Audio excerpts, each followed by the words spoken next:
The Jake Asman Show will begin shortly.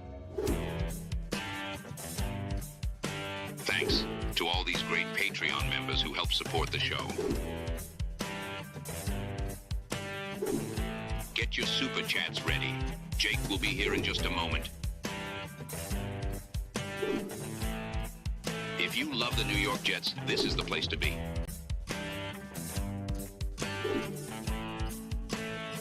And now, the Jake Asman Show. The Jet season is essentially over, so what can they do to get back on track? There's an idea floating around that involves a Jet legend. We'll talk about that and much more. Will Parkinson joins the show in his weekly spot. It is the Jake Asman Show. Let's hit it and get it started. Please subscribe and hit the like button below. Super chat, baby. Cut the line. Now it's time to talk all things New York Jets. It's the Jake Asman Show. Here we go on a Monday following, you guessed it, another Jet loss. If you didn't watch the Joe B appearance on the show earlier, check that out. It was, I can't call it fun, but it was therapeutic for any long-suffering Jet fans. So check that out on the channel. Thanks to the audience for continuing to support this show. Win or lose, we'll be here every step of the way until this season finally ends. And joining us right now in his weekly spot on the show is the host of the Turn on the Jets podcast. Will Parkinson joins us now. Will, you were in the building yesterday when Anthony Richardson had the ball. Did you have any confidence in the Jet defense on the final drive that they'd get a stop? At the time, because of the momentum of the game, I didn't feel like it was the one thing that the Jets defense has been generally good at is explosives in the passing game. They've limited, overall. That's been one of the staples of this defense, not giving up the big play. Sometimes it's frustrating because they have the death by a million cuts and throughout the run game and stuff like that. So you thought maybe, but it kind of felt like, and also the fact that Richardson, you were kind of asking him to be accurate and be confident through an entire drive where he kind of had to throw the ball pretty much the whole time. Didn't have to throw every time, but enough times. And yeah, man, after the Sauce, Jalen Mills kind of hole shot throw, it felt like, actually my wife said this to me. She's like, I hope they score right away so the Jets have time. Because the Jets offense was moving the football. Obviously the last drive, I'm sure we'll get to, but if the Jets had gotten the ball back with 1:30 left, which is kind of what it felt like it was going to happen. You're like, oh, all right. They only need 3, whatever. But yeah, the defense yesterday was so up and down. The offense was so up and down that it was only fitting that they got basically pulled apart in 15 seconds. How many people were in the crowd yesterday? What was the breakdown? Of Colts to Jets? Colts to Jets fans and just the total amount of fans, because they're going to say there were more than were actually there based on tickets sold, but you were there. Give us a sense for the building. I actually didn't think it was I expected it to be emptier, I would say. The last 2 games, actually, I would say that the lower bowl looked not fully packed, but pretty much, I don't know, maybe 85, 90% packed. The second bowl was pretty full. Sometimes it's hard with MetLife just because the area in the 200s where the suites are, a lot of people, sometimes you don't really know if their ticket and they go kind of back inside at times. So it's kind of hard to tell. And then the upper bowl was pretty empty. I would say it was 40% full, the upper bowl, 30%. It was probably, I don't know, 55 of the 80 in there. I would say maybe roughly. It's hard to, I just don't, MetLife's one of those stadiums, Jake, and I'm sure you feel this. It's so hard to tell because it's such a big stadium, and as much as we hate it and everyone hates the stadium, it's the second biggest capacity. I believe it's the biggest natural capacity stadium in the NFL, or second biggest, I guess, to Dallas. So sometimes it feels like there's nobody there, when in reality, there's so many people. It's just, it's a monster stadium. The crowd was definitely pretty dead for the most part. I think people were just enjoying a Sunday afternoon at 1:00 and being 75 degrees or 70 degrees out more than they were. There was not an intense Bills Jets crowd from 15 months ago. Speaking of going back into the past, super chat from Kevin. I'm going to rely heavily on your super chats, folks. All right. Will, you and I have been doing this long enough. When the Jets get this bad, 3-8, as far as interest in the show. So thank you, Kevin. Jake, please tell me it's mid-August. The 2024 season thus far was just a bad dream. Jets for life. If only we knew what was coming, Kevin. If only I knew leaving MetLife September 19th after the Jets destroyed the Pats and they were 2-1, that'd be the highlight, the apex, if you will, of the Aaron Rodgers era, Will. Because I could never have imagined leaving that night. We'd be here at 3-8. If I would have told you this team would be 3-8, you would have probably told me, oh, Rodgers got hurt again, right? Because that's the only way going into the year you could ever picture this team, even if you weren't sold on them being great, being 3-8 at this stage of the year where their season's cooked before Thanksgiving. Yeah, it's been a really disappointing year, man. Like, I think it's like there's so much frustration and anger, obviously, and disappointment. I think just everything, like there was a million different, I guess there's a bunch of different outcomes that could have occurred going into the year, right? Like I think there was so many upside things, and the downside was like mostly around, Rodgers potentially getting hurt and, all those different types of things. I keep thinking to myself, like, if you told me before the year that we'd be 11 weeks in, the Jets would have gotten Devontae, they would have figured out Reddick, halfway through, and Garrett would be top 10 in pretty much every receiving category. Brees would be, over 1,000 total yards through 10, 11 weeks. Like Rodgers would be top 10 in touchdowns and yards. I'd be like, they're probably 6-4, worst case 7-4. Like I feel like that's probably where I would have landed. And it's just been such an odd year. They found a different way to lose every week. They found, special teams has been, I don't know, probably the worst special teams in the league, if not one of them. The defense has had nice moments generally, but overall, the talented, the amount of talent they've lost due to, Joe Douglas. And then on top of that, the amount of talent they've lost of injury mixed with just poor performance, mixed with not great coaching. And then offensively, Rodgers is at the point where, like, you just really don't know what drive Rodgers you're going to get. And he's missing easy throws right now. And it feels like he's not confident in the way he's moving or his body. And yeah, it's all of it's just like a shame. Like it really is. And it kind of just leaves you at this place of like, what the F, like what do we even do? It sucks. I don't know what to say. It sucks. It really does. If you're watching this live right now, 1, thank you. 2, click that like button and subscribe to the channel. Check out Will's podcast. Once again, if you're tuning in late, the Turn on the Jets podcast. You also could check Will out on the Badlands Patreon network, where he's posting content at least once a week with Joe Caporoso and company over at the Badlands crew there. So I want to get into how the Jets could potentially turn things around. That's going to be the focus now from now until the end of the season. And I'll give credit to a guy who's been on this show before, has been in the New York media for a very long time. Gary Myers had this suggestion yesterday on his X account. So I'll pull it up on the screen and I'll just read it because I haven't heard anyone suggest this yet. My plan to fix the Jets: hire Curtis Martin as president of football operations. He's been preparing to get into NFL ownership for years, and he loves the Jets. So the Johnsons should sell him a small piece of the team if that would get a deal done. Martin is very well respected in NFL circles and would be the perfect face of the franchise. He is best friends with Bill Parcells, and it's never a bad idea to run ideas past Parcells. Martin would be in charge of hiring a new GM. Joe Douglas had 6 years, and the team is going backwards. Martin has 1 million NFL contacts and is part of Roger Goodell's inner circle. Then the new GM, in consultation with Martin, would hire a coach. The GM and coach would figure out which quarterback to draft or veteran free agent to bring in. If Woody Johnson is headed abroad again as an ambassador to the UK or elsewhere as part of the Trump administration, it's the perfect time to bring in a new approach. Jet fans are tired of starting over, but this team needs a complete overhaul. Respected football man at the top of the organizational chart, veteran decision maker at GM, sharp head coach, quarterback who can eventually win a Super Bowl. Won't happen overnight for the Jets, but it's been 56 years without a Super Bowl. So what's a few more? By the way, I have not asked Martin if he'd be interested, but he would be my first phone call. Thoughts? This is the first really creative idea I have seen in regards to how to try and get this franchise back on track. Everyone says, hire this person, hire that person. Woody, Chris, you got to get the hires right. My biggest question now going forward, Will, who's helping Woody and Chris make these hires? Curtis Martin can help. That is a real suggestion. That is a tangible idea. I give Gary credit for coming up with this. Your thoughts on it, Will?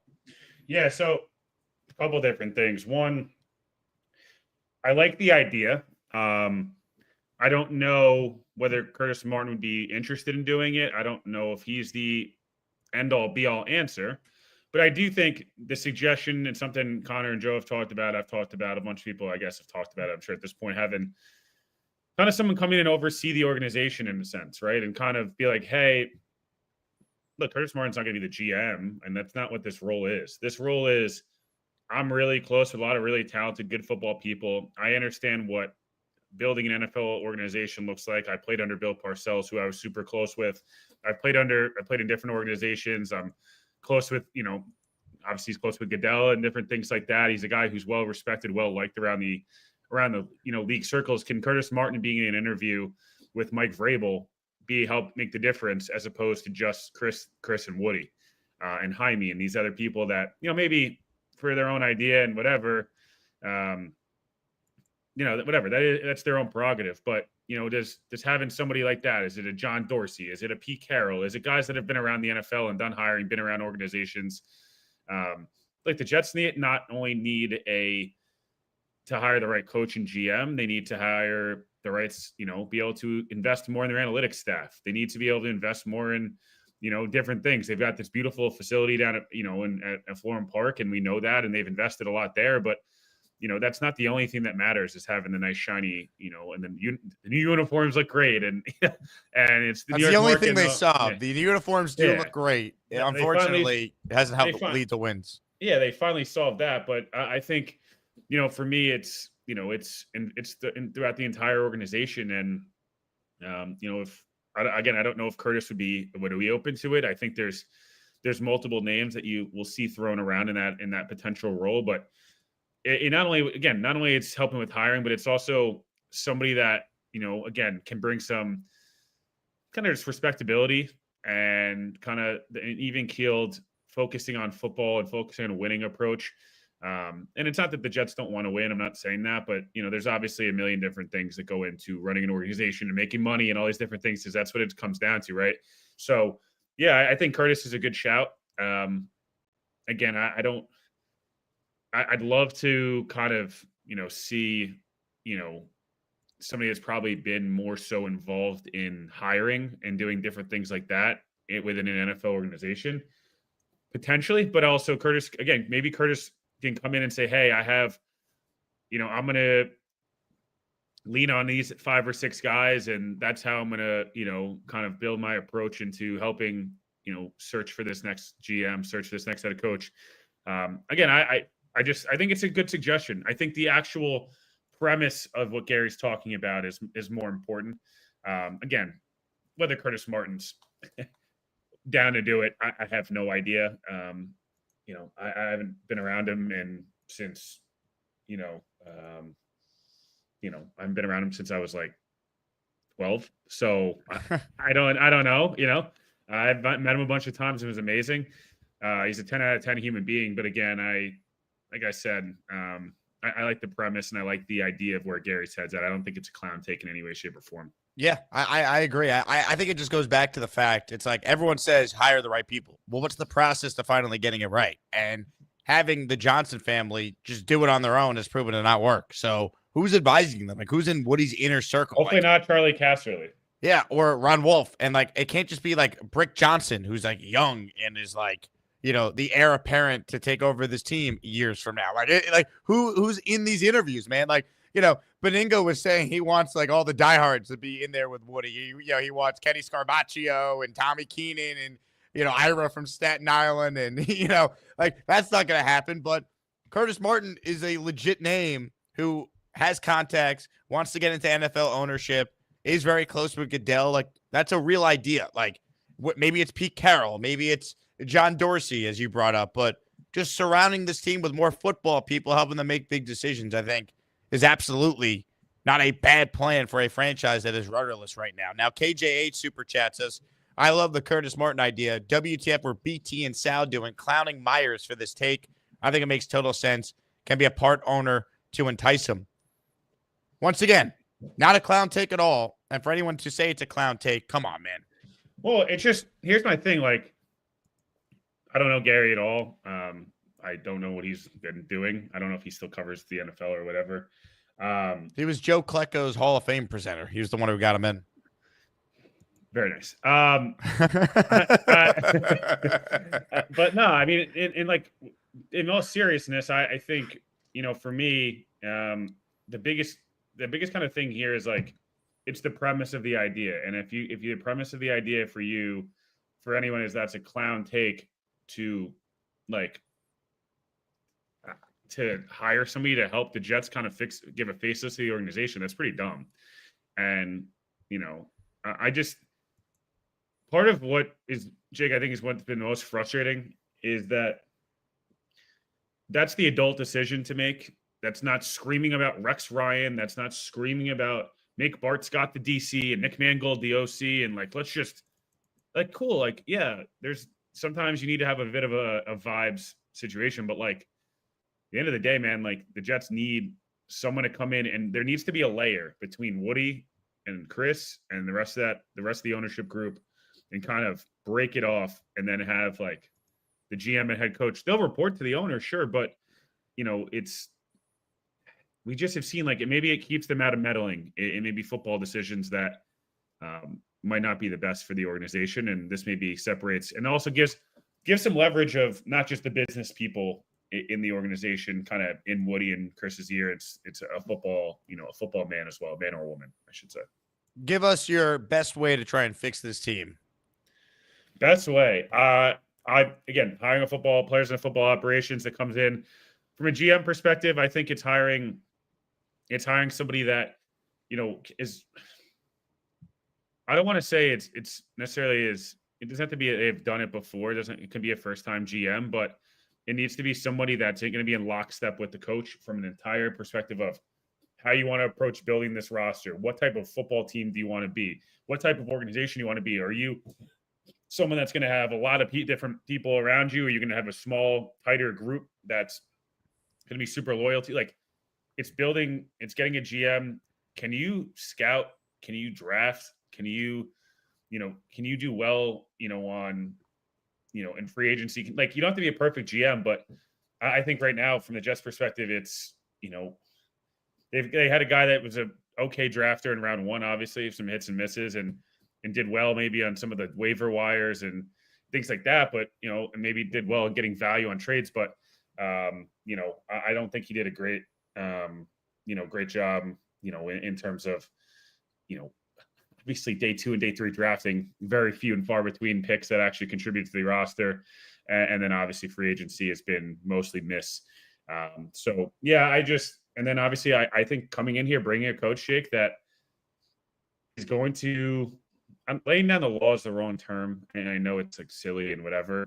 They need a serious football guy that's going to come in here and not be afraid to challenge. You don't have to bully stars, but not to be afraid to say, hey, Sauce, put the phone down. And be okay with the fact that Sauce might be upset for a week and be like, I don't care. It's my organization. The Jets need an alpha as a coach.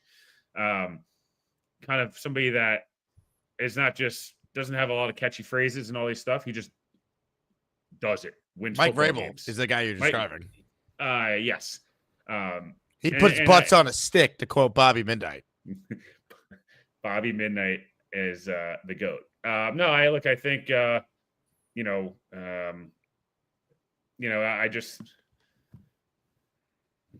look at it and I just think to myself, like, yeah, maybe it's the offensive play caller, and maybe it's, who knows what that's going to be. But more importantly than that, the Jets need to be a team that every time they step on the field in a good way, because right now we know it's not in a good way, we know what kind of brand of football you're going to get. And again, it doesn't need to be Mike Tomlin. Obviously, it's not going to be Mike Tomlin, right? But like the Steelers, what you're going to get every single week from the Steelers, every single week from the Ravens, every week from the Lions, every week from a lot of these different teams around the NFL.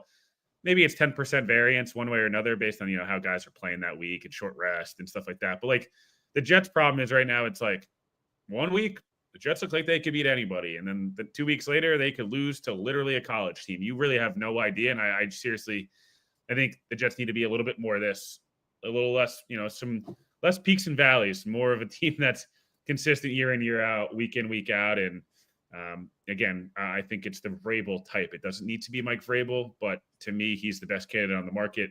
He's the guy that makes the most sense for this organization. That Mike Vrabel can say, "Yo, I'm not doing that."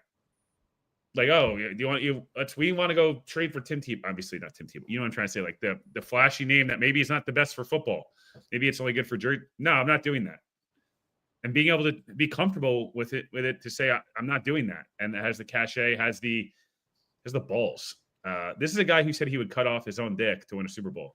That's a guy I think the Jets could use in their organization. That's winning is paramount. That's the only thing that matters. And by the way, Dan Campbell talked about kneecaps in his introductory press conference and was mocked for it. Who's got the last laugh now? And by the way, people say, "Oh, the Jet job. Why would anyone want to take that job?" Remember, the Lion job was probably the most unattractive job during that hiring cycle. You were getting rid of Stafford. You were starting a rebuild. And now, a couple of years later, fresh off a trip to the championship game last year, they're now maybe the best team in the NFL and a legit Super Bowl contender. So it really does start with hiring the right GM, right coach, and it could turn. But until they get that right, we're going to be in this rudderless cycle that has been going on since the end of Rex and Tannenbaum together. Yeah, look, and it's got to be everyone in the same thing, right? It's got to be GM, head coach, same timeline, same vision. It's just, you just see it, man. It's over and over again where if you're not on the same page and you're not in lockstep with how you see things, it just doesn't go well, right? And like if you miss, right, this doesn't work, it doesn't work, man. But like for damn sure they better take all the right steps from a football point of view to get it right. Again, I just as an example, right? I suggested Jesse Minter should be a guy the Jets should interview last week, and everyone yelled at me because he's a defensive coordinator that's young. And I'm not saying that Jesse Minter is going to get a Jets job, let alone any job this cycle. He's probably a year early, Jake, but I'd like to see the Jets be a year early than a year late on a guy. They were a year late on Robert Saleh, if we're being honest. Robert Saleh not getting a job the year after the Super Bowl was like kind of weird in a sense, like the way it worked. And he ended up going back, and obviously they had a bunch of injuries and it didn't end up working. I'd like to see the Jets be forward thinking in a sense. I know, where football is going and the whole BS with that is, but like in all seriousness, like the NFL is going back to a league where you have to run the ball and you have to defend against the run. You have to be able to defend quarterbacks, the quarterback run. You have to be able to be really stout on defense. Like it's true. Like look around the league, man. The Steelers are 8-2. Like it's a prime example. Kansas City is not built around their offense this year. They're built on a really good defense. They run the football. They have an amazing quarterback, obviously, but they're flawless on special teams. Like these things do matter. And I think the sooner the Jets remember to prioritize that in a sense of like being a full team, a team that's well-rounded, then, would I like them to interview Liam Cohen? Yeah, 100%. Liam Cohen's awesome. He might be a year early, and maybe, I don't know what he's going to be like as a coach. I know I don't want Mike McCarthy, and it's not because I think Mike McCarthy's a bad coach. He won 36 games over a 3-year span, up until this year. He obviously can coach football. There's no question about it. But I don't know if I want to be the team's third team for McCarthy. I think, in hindsight, maybe that would have worked in when they would have hired instead of Gase and the whole thing. Like, I don't know, Jake. I don't think this Jets job is totally unappealing. But I do think is they're going to need to both open up their wallet, which the Jets, to their credit, it's not like they were cheap. Robert Saleh was not like some cheap contract. Neither was Joe Douglas. But I'd like to, if you're going to go back the veteran route, like it better be a guy who you feel like can command an organization and establish an identity. I don't need a play caller for the sake of having a play caller. If that play caller is going to establish a culture as well, that's different, right? Like we talk about McVay and these guys. It's not just that Sean McVay's smart. Like that's not why he's a good coach. Yeah, that helps for sure. He also established a culture. Like, you know what I mean? And winning helps with that. I don't know, man. I know it's like kind of talking in circles here because we don't really know what this thing's truly going to look like. But part of why Rex was great here from the beginning was the culture he established. Like that at least part of that needs to be a factor here. Not just, hey, we need to have the guy that runs a bunch of different motion. Like that would be nice, but I also need the Jets to have a good culture because 3 years ago they had a guy, an offensive coordinator that was where the league was going, and they didn't have the quarterback or the infrastructure to keep him.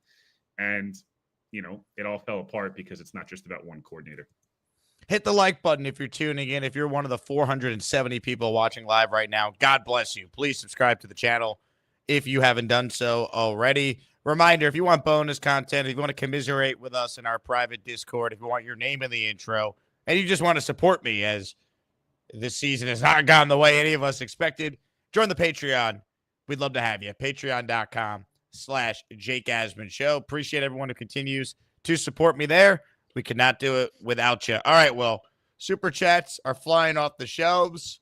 Comments, questions, and your super chats will take a priority on the show. I want to give a huge shout out to William, who became a channel member during the show. William, you are the man. I will play this for you for your gracious support.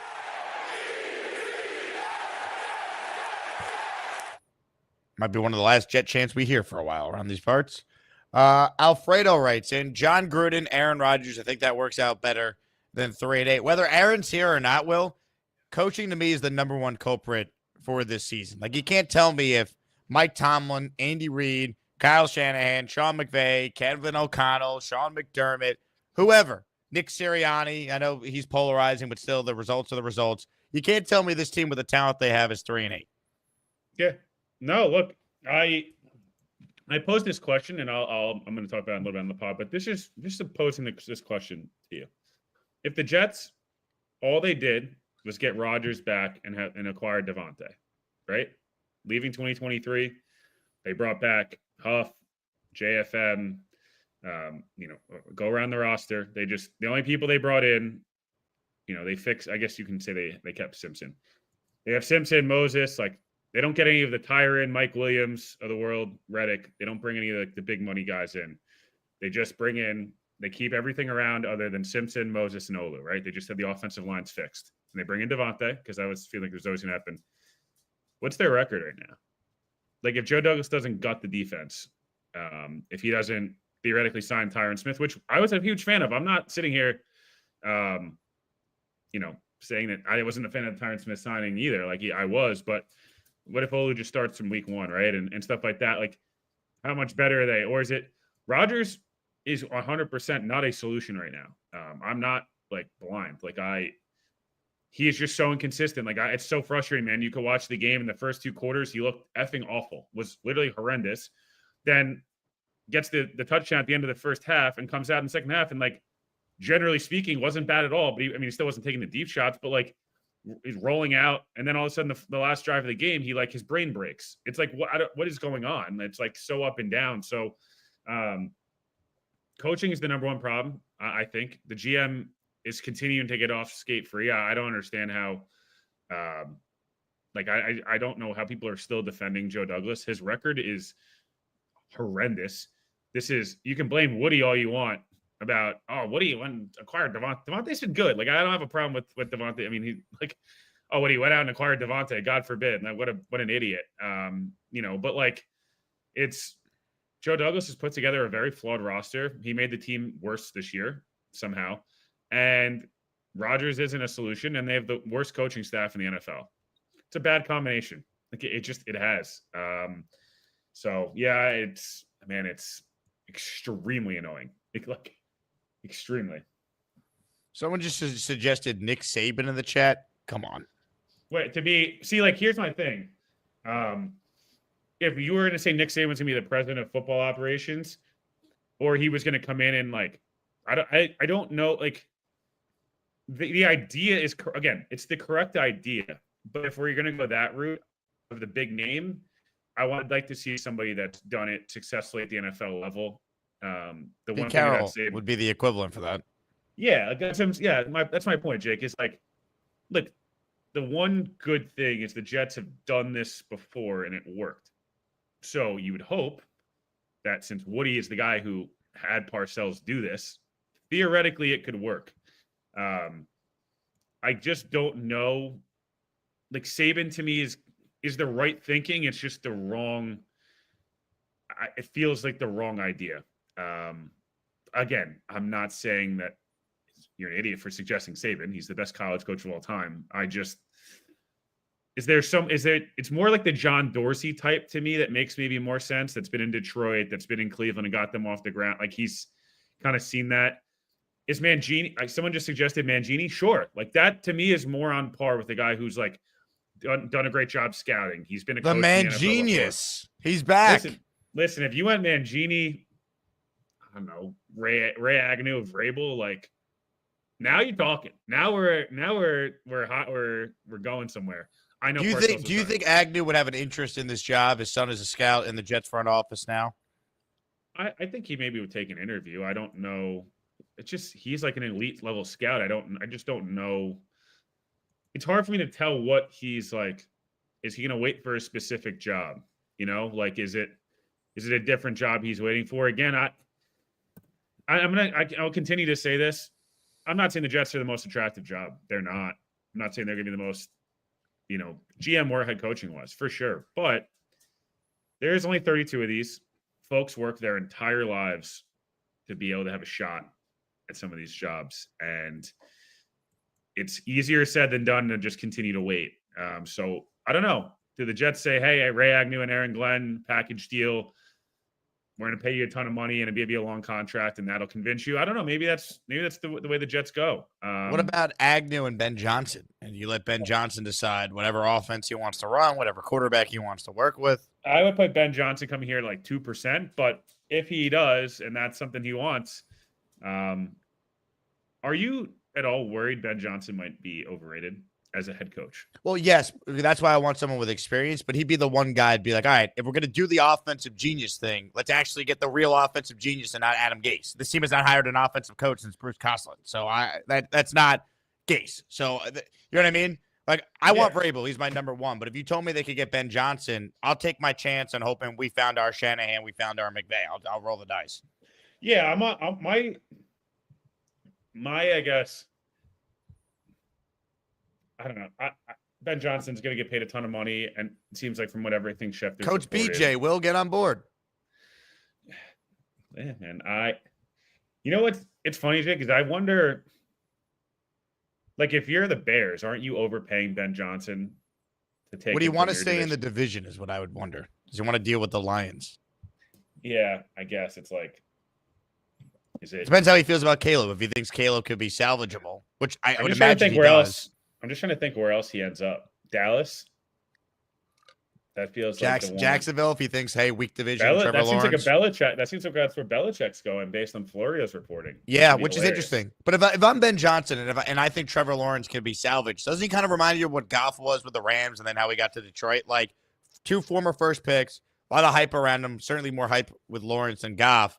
I can see Trevor Lawrence being a top 12 quarterback with Ben Johnson being the coach there. Not a bad idea. I mean, the caveat to that is, well, you brought in Doug Peterson and won a Super Bowl, and he couldn't fix Lawrence. So what makes you think Ben Johnson could? But I don't know. Maybe the game just passed Doug Peterson by, and Ben Johnson's modern offense is what Lawrence needs.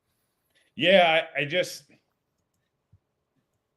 is going to be such a weird offseason, man. There's going to be so much content because right now, as much as we all assume Rodgers is gone, and maybe he is, it really did change, overnight. There's the variable of what if Rodgers is coming back? What if him and Chris Johnson talk and he is part of it? What if he's totally not and this team's going to be tanking? What if this team goes scored? Like there's just so many variables and directions you could turn in. So someone said OC Josh McCown. Like I'd love to have Josh McCown here. Look what he's done in Minnesota. He's a guy who's been throughout his career, somebody that's great with mentoring quarterbacks. Maybe he'd bring Kevin O'Connell's offense here under Vrabel. That'd be pretty cool. So again, there's not a perfect answer. I can tell you right now, there's no shot, in my opinion, that Dion and Shador are coming here. First of all, taking Shador the top 5 pick is a lot. It's a huge risk with Dion never being an NFL coach. Yeah, also, like, people are scared with like Dion with the media here would be a lot, man. I don't know. I don't see that. I think that's a pipe dream. If you're Dion, frankly, he's talked about he'd only go to specific organizations. Like, I don't know why is he going I have to be that guy. I'm usually about the Jets thing, like, but he's coming to the Jets now. Like, I don't know. I really don't see that. I don't know where that's coming from. It's too big of a circus for me. And look, Deion's done an amazing job at Colorado. I'm not trying to dismiss his college acumen. He's done a great job. For where the Jets are at, that is too big of a dice roll to try and get this franchise back on track if you hire Coach Prime, who's never coached in the NFL before. Like, I just think it's too big of a risk. Yeah, I just don't know if that's what the Jets needed. I don't know if is Deion the like ass kicker that like the Jets need right now. Like I maybe in a different world. I don't know. I don't know that I see that being the solution for. I'm not sure I see that being the solution for the Jets, but maybe they try. It just feels like if Deion's going anywhere, it's like, is he going to Vegas or Dallas? Like that's kind of what. I don't know. To me, like if the Browns fire Stefanski, like I'm twerking for Stefan. You're sitting there twerking for Stefanski. If I don't know, That's no way my number one.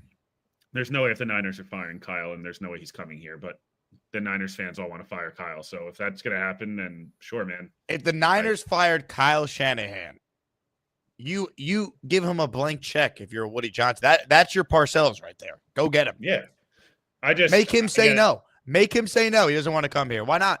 Why not go win in New York, Mr. Shanahan? No better place to do it. It's just, I don't know. Like even like since he fired Zach Taylor, sorry, there's worse options to have than Zach Taylor. Yeah, like there is. I don't know who's this year's Vrabel? Like who's the surprise firing? Like would it be Stefanski? I guess it's Stefanski, Taylor. I'm just going through the teams in my head. I think Dable's getting fired. I don't know if his stock is as high as it once was, obviously. I take him as an OC. Dable is an OC, yeah. I think he's an OC, too. I don't know. I'm very fearful of the Belichick guys. I know people have gotten kind of not mad at me, but they're like, hey, you're not as high on Flores. I've kind of detailed as to why I don't know that Flores works. I think it's for somebody else to take that on. Flores is a damn good football coach. I'm very weary of the media stuff. I'm very weary of if people want to develop a quarterback here, we've seen an example of him being in charge of that and it went horribly. So I'm just a little fearful of that. But again, I'd understand the excitement about him. The problem is like, I just feel like this is like, you're going one of three ways here. You're going hotshot coordinator, hoping that you get the next guy, right? Like that's what you're hoping for. You're going super retread in like the Rex McCarthy lane where it's like third job for these guys and like it's no one else will take the job. Or you're going more of the veteran. He's done it before in that Vrabel type. It's Jets, Jets. I love Fireman Ed too. Look, Gruden, I don't know. The Gruden thing's weird. I don't know why. I wonder if he gets an interview. I'm just curious if people interview him. That's my I hope he gets it. The Jets should interview him. Just for the sake of it. Yeah, it'd be kind of interesting if they at least give him a shot. Even Kingsbury, maybe isn't that the Vrabel second time head coach. Here's my question with Kingsbury. If this is now another. By the way, Ralphie, it's spelled with a K, not a C, but I do appreciate the super chat, my friend. Kingsbury Cliff with a K scares me a lot. The first half of the year versus second half of the year stuff it's tough. And I don't know, like is Vrabel not a guy who is much more successful than Raheem Morris, who is doing a great job generally with the Falcons and, had his first job year off. Like Todd Monken, I don't think is coming here, but again, would interview him. These are some good shouts. Like the chat today is not cooking me. It's the opposite. There's a lot of good shouts. It's just Bill O'Brien. So I would have said Bill O'Brien was a good call. He's a really good football coach, and I actually think he did a good job in Houston. Jake, you know better. We talked about this a little bit. Stuff with his family, his son. I think he's really happy at BC now, being kind of at home, being able to kind of. I just don't see Bill leaving, but maybe I'm wrong. I don't know. I don't think it's Bill in the New York media would not work. I think that'd be, and I don't think Bill O'Brien's a bad football coach. Him being the GM doomed him in Houston. Once he basically tried to be Belichick, that was the problem. But yeah, I mean, look, They should have cast a wide net would be my biggest thing. Now, do you think they hired GM first and then GM first? Yeah, Okay. they're gonna go GM first. So yeah. we talked about Agnew. Give me some other names for general manager that would intrigue you. The GM one's tough. Ooh, Lane Kiffin, that'd be hilarious in the Hide the co-eds, baby. Uh, If Lane's the Jet head coach, watch out. Calm your freaky down. Yeah, the GM one's weird, man, because I feel like we're gonna see what I don't know how to explain it. Like the GM thing's just it's such like a flavor of the month in terms of like, yeah, you mentioned obviously in Agnew, is it Matt Barry out in Seattle, who's their director of player personnel, is like Mike Tannenbaum, Benigno wants Mr. T back. Yeah, I mean like Trey Brown with the Bengals, Ed Dodds, who's been a guy forever, but like I feel like Ed Dodds was a guy people wanted when they before Douglas. Our guy Chad Alexander, out in LA, who's done a good job this year. Mike Greenberg, not the Mike Greenberg who whines and complains as a living. It's the other Mike Greenberg. That's my coworker, Will. Watch yourself. Well, listen, I respect Mike Greenberg a lot. He's a TV star. I'm very frustrated with the fact that he only tweets negative stuff. The Jets scored 24 points in a row, and he didn't tweet a single thing. And then only when they lost, there was a tweet. Nick Mateo is a Ravens guy. Any relation to Bang? Any? Can Bobby Midnight GM? We're not asking or Curly Newman or Curly Norman. Can we get them on the phone?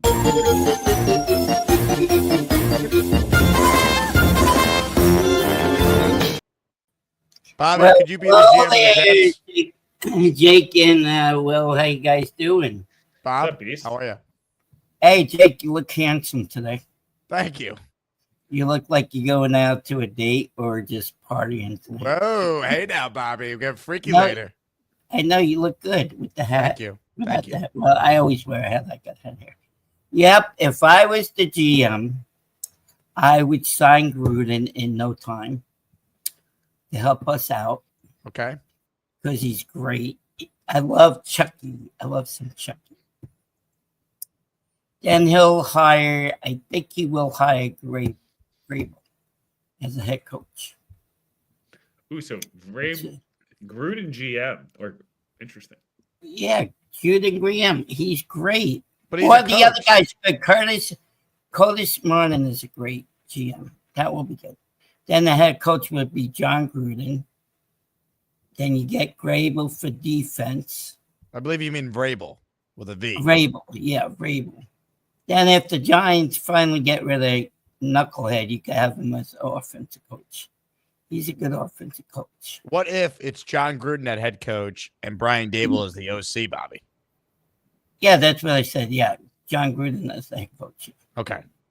And then Curtis Martin as the GM. He's a smart guy. I prefer him to be the football operation guy and then hire Yeah. him as GM. Yeah, who did I say GM?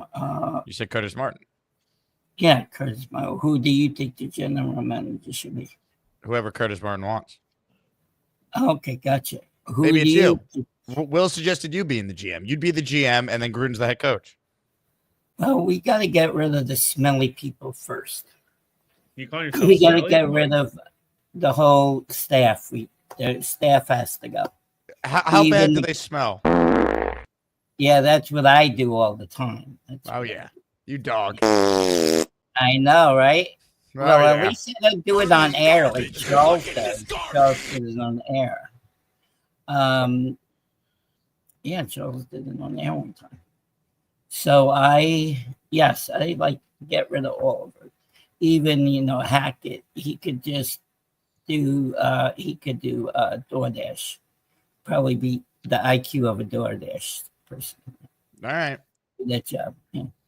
Well, much behaved now, calmer, cooler. Calm and cooler. Do I sound better now? You sound Hey. calm. Calm. Better than this morning.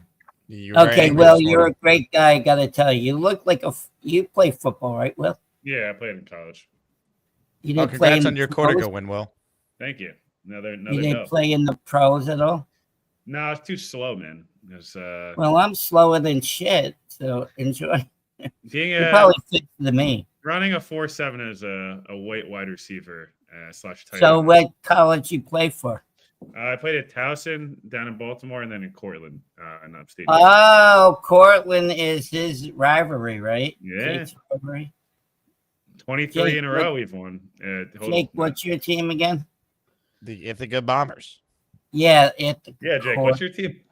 That's my team, Cortland's baby. all the way up in New York, right? Cortland's up there, right? Yeah, Central Portland's New up there.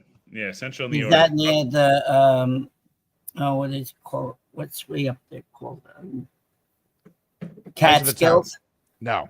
Well, you know, I have my own YouTube show. If I'm awake, I'm going live. Unless Jake has a show, I'm Bobby. Good bounce back call from Bobby. Yeah, things got heated this morning on the first show. But Will, I know you got to go, so that's why I had to get Bobby off the line. Yeah. I was just reading some. I always like reading some of the comments. The one thing I will say, everyone kind of, I guess I'll leave everyone try to be optimistic here. People are like, why would people, when's it going to change for the Jets and whatever? And I get it. It's extremely frustrating, but I'm sure Lions fans, I'm sure at a time a couple years ago, Browns fans, Patriots Texans fans way back. I lived it in Houston, dude. They were away where they had a pastor running their organization 3 years ago. And I'm just saying, look at the Lions, man. They didn't win a playoff game for 30 plus years, and they're now one of the model organizations in the NFL. And so it might, you just hope, we get the right people in there. Can we get it right once? You got to just get it right once. And the Jets have a chance to do it. And whether they do or not is on them, but they have a chance to do it. And rebuilds do not take 5 years, guys. And if you let anyone peddle you that absolute BS, they're lying to you. The Washington Commanders are going to be a playoff team this year. The Houston Texans were a playoff team last year. The Detroit Lions, it took literally 1 year. This stuff does not take years. The Bengals, all these teams, like, find a semblance of a competent quarterback, which is easier said than done, and find the right head coach and GM, and you will be okay. It's right now, the Chargers won 5 games last year. We're horrible. Already have 7 this year. They have 7 this year. They have the number 1 defense in the NFL, and they shed payroll. If you get the right coach and you have the quarterback, I'm not saying it's easy, and I'm not saying it's going to happen overnight, but all those fan bases probably were like, oh, never going to happen for us. It's happened for them. So, and remember, if anyone's the age, at least of me, which is 30 or any bit older, from 98 to 2011, my entire childhood and almost through high school, the Jets were pretty much good every single year. And the only years they weren't good, their starting quarterback generally got hurt. I think they were playoffs 6 times, 3 AFC title games. Like, this organization didn't used to be a joke. Unfortunately, right now it is. And, hopefully better times are ahead. Will, God bless you. Thanks for the time. Bobby, enjoy your night, man. Ladies and gentlemen, Will Parkinson. TOJ podcast, folks. I just saw this come across the pipeline. Mickey says, can we leave Bobby off the list this month? I want to see a complete tirade meltdown. Look, I'm not responsible for the Asmaniac power rankings that come out every month. Those are put together by the committee. And I'll tell you, Bobby's making the top 10. He's provided a lot this month, Mickey, so no. But I don't have any control over the list. I don't want to be accused of having any involvement. The show is for the people, by the people. For the Asmaniacs, by the Asmaniacs.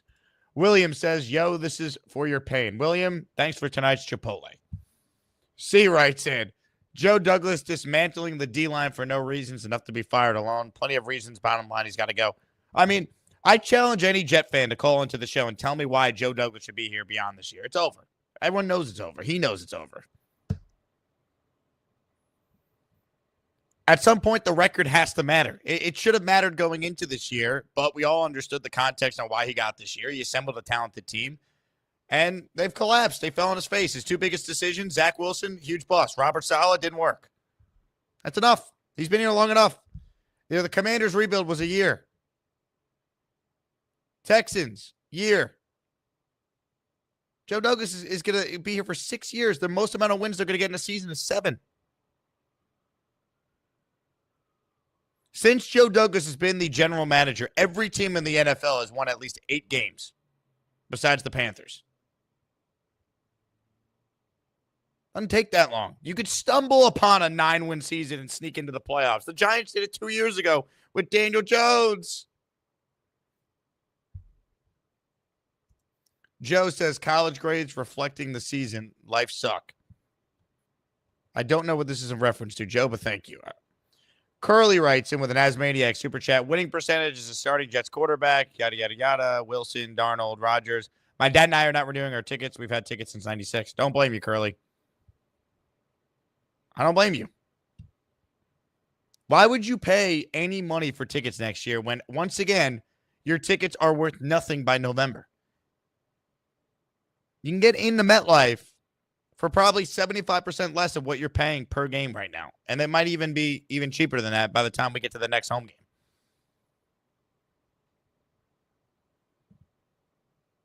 Gary writes in, don't confuse Jake with football. Start asking you about salads or cigarettes or something absolutely idiotic. Thanks, Gary. Appreciate it. Remind me, what's healthier for you? Eating a salad or smoking a cigarette? It's amazing you won't answer that question. I wonder why. Mickey writes in, call me crazy. I think Rex could take the current roster to the playoffs. 3-4 defense suits this roster better, and Brees would get 25 carries a game. I don't think you're crazy because I think the coaching is that bad. It's why I'm not as down on this team going forward as maybe some. Like, I have major questions about this ownership group hiring the right people, but it's why I'm not just going to sit here and be like, well, they're never going to win. It's always going to be bad no matter what. If that's how you feel, please do us all the favor and don't watch. Don't watch the show. We don't need you.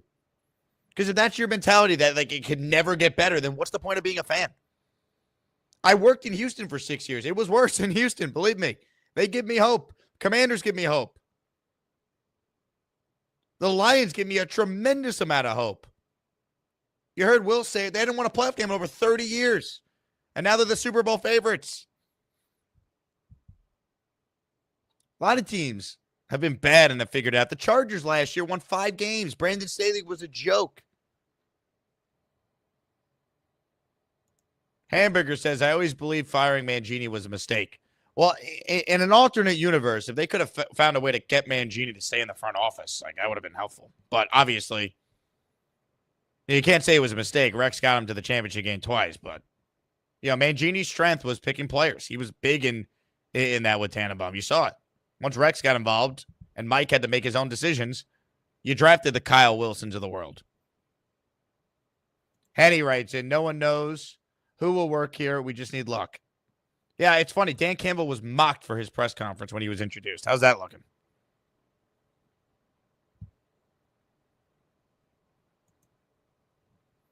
Hennessy says, remember, Salah can't leave the building. Yeah, remember that?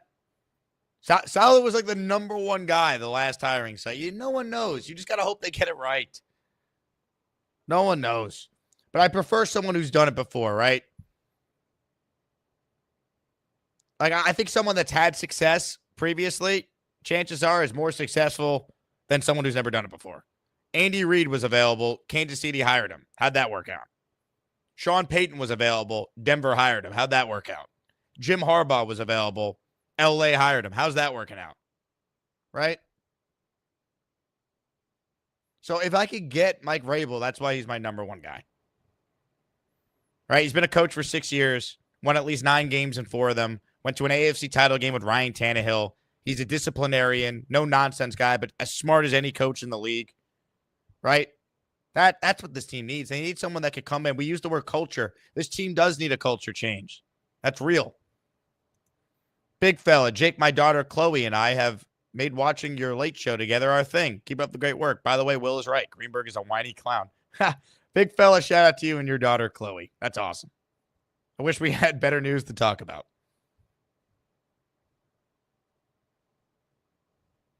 Hit the like button if you're just tuning in.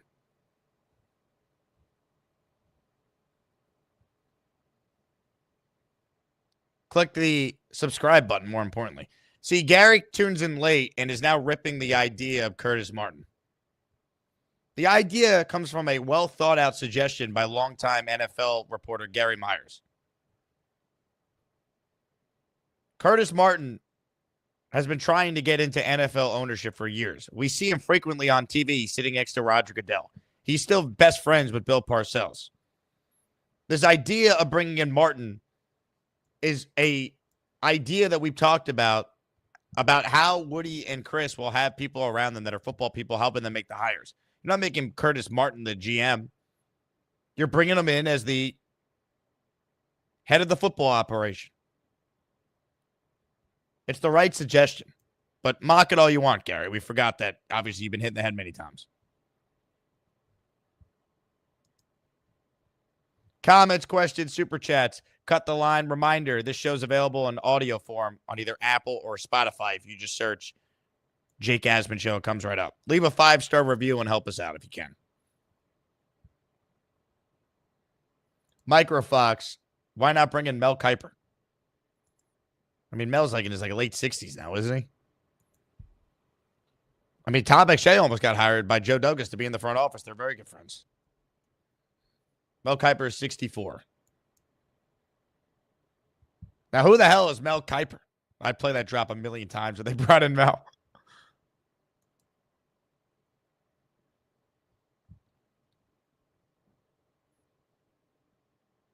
Dan says, Todd Bowles and Sam Darnold. We should bring them back. Both will have made the playoffs within the last 2 years.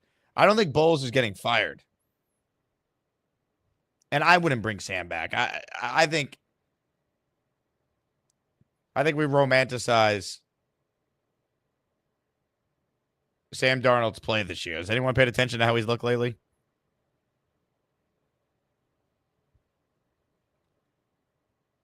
Curly is so down. Can't wait to reach for another bum prospect. Curly, I think you need to stop commenting for the day, bud. All right, this for the first time ever, we're sending someone to the hole for their mental health. Now look what you've done. No more protection from the Asmaniacs. Had to pull you out of the chat and cast you down with the sodomites. Some time in here will feel like you've been run over by the lane train. You understand me? You catch my drift? Give him another 24 hours to think about it.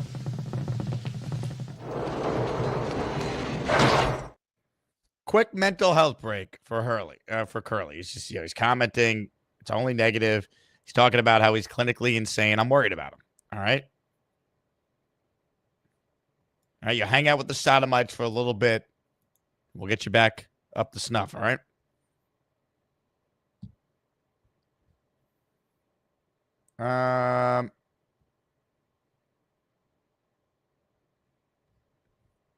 Let's see. Tommy writes in, Gary, dumb as rocks. Ladies and gentlemen, Gary's up next on the Gusbuster Hotline. Hey, Gary. So I'm trying to understand this Curtis Martin. You're saying, what is his name? Easterby? What was his name? Jack Easterby. Yeah, he was a Easterby. Yep. Yeah. So you're saying he was disqualified from being in the NFL front office because he was in ministry. He wasn't a pastor. He was a team chaplain. Okay.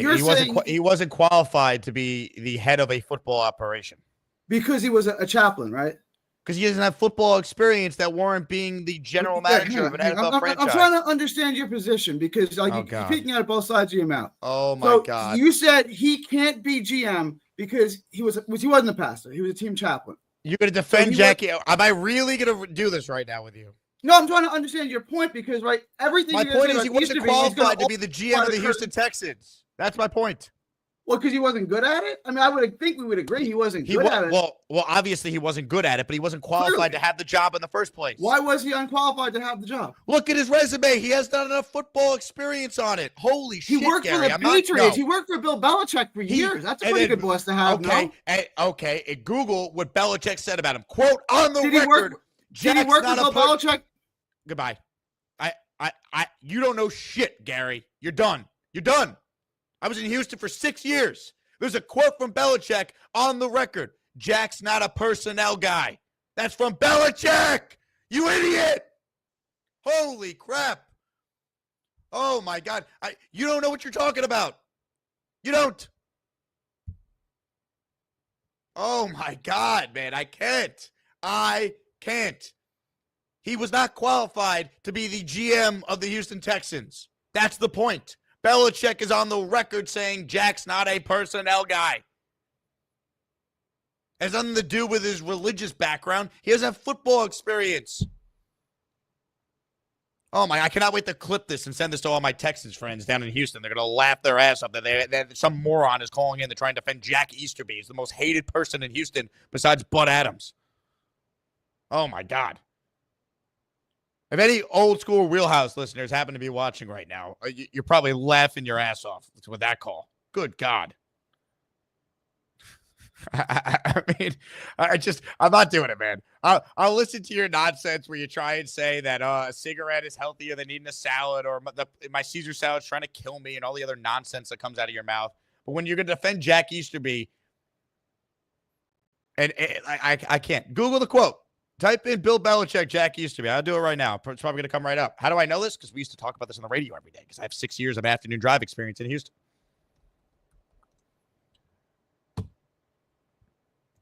Bill Belichick praised Jack Easterby, but said, here's the headline, quote, he's not a personnel person. Easterby, who was formerly the Patriots team chaplain, is currently the interim general manager of the Houston Texans. Easterby, who's held the position since early October, isn't someone the Patriots head coach envisioned holding such a position. Jack's not a personnel person, no. He was a person who could connect well with everybody, from the owner of the team to the equipment manager that picks up towels, and all the people in between. He was the team chaplain. And Gary's going to call in and try and argue for his resume. Give me a break.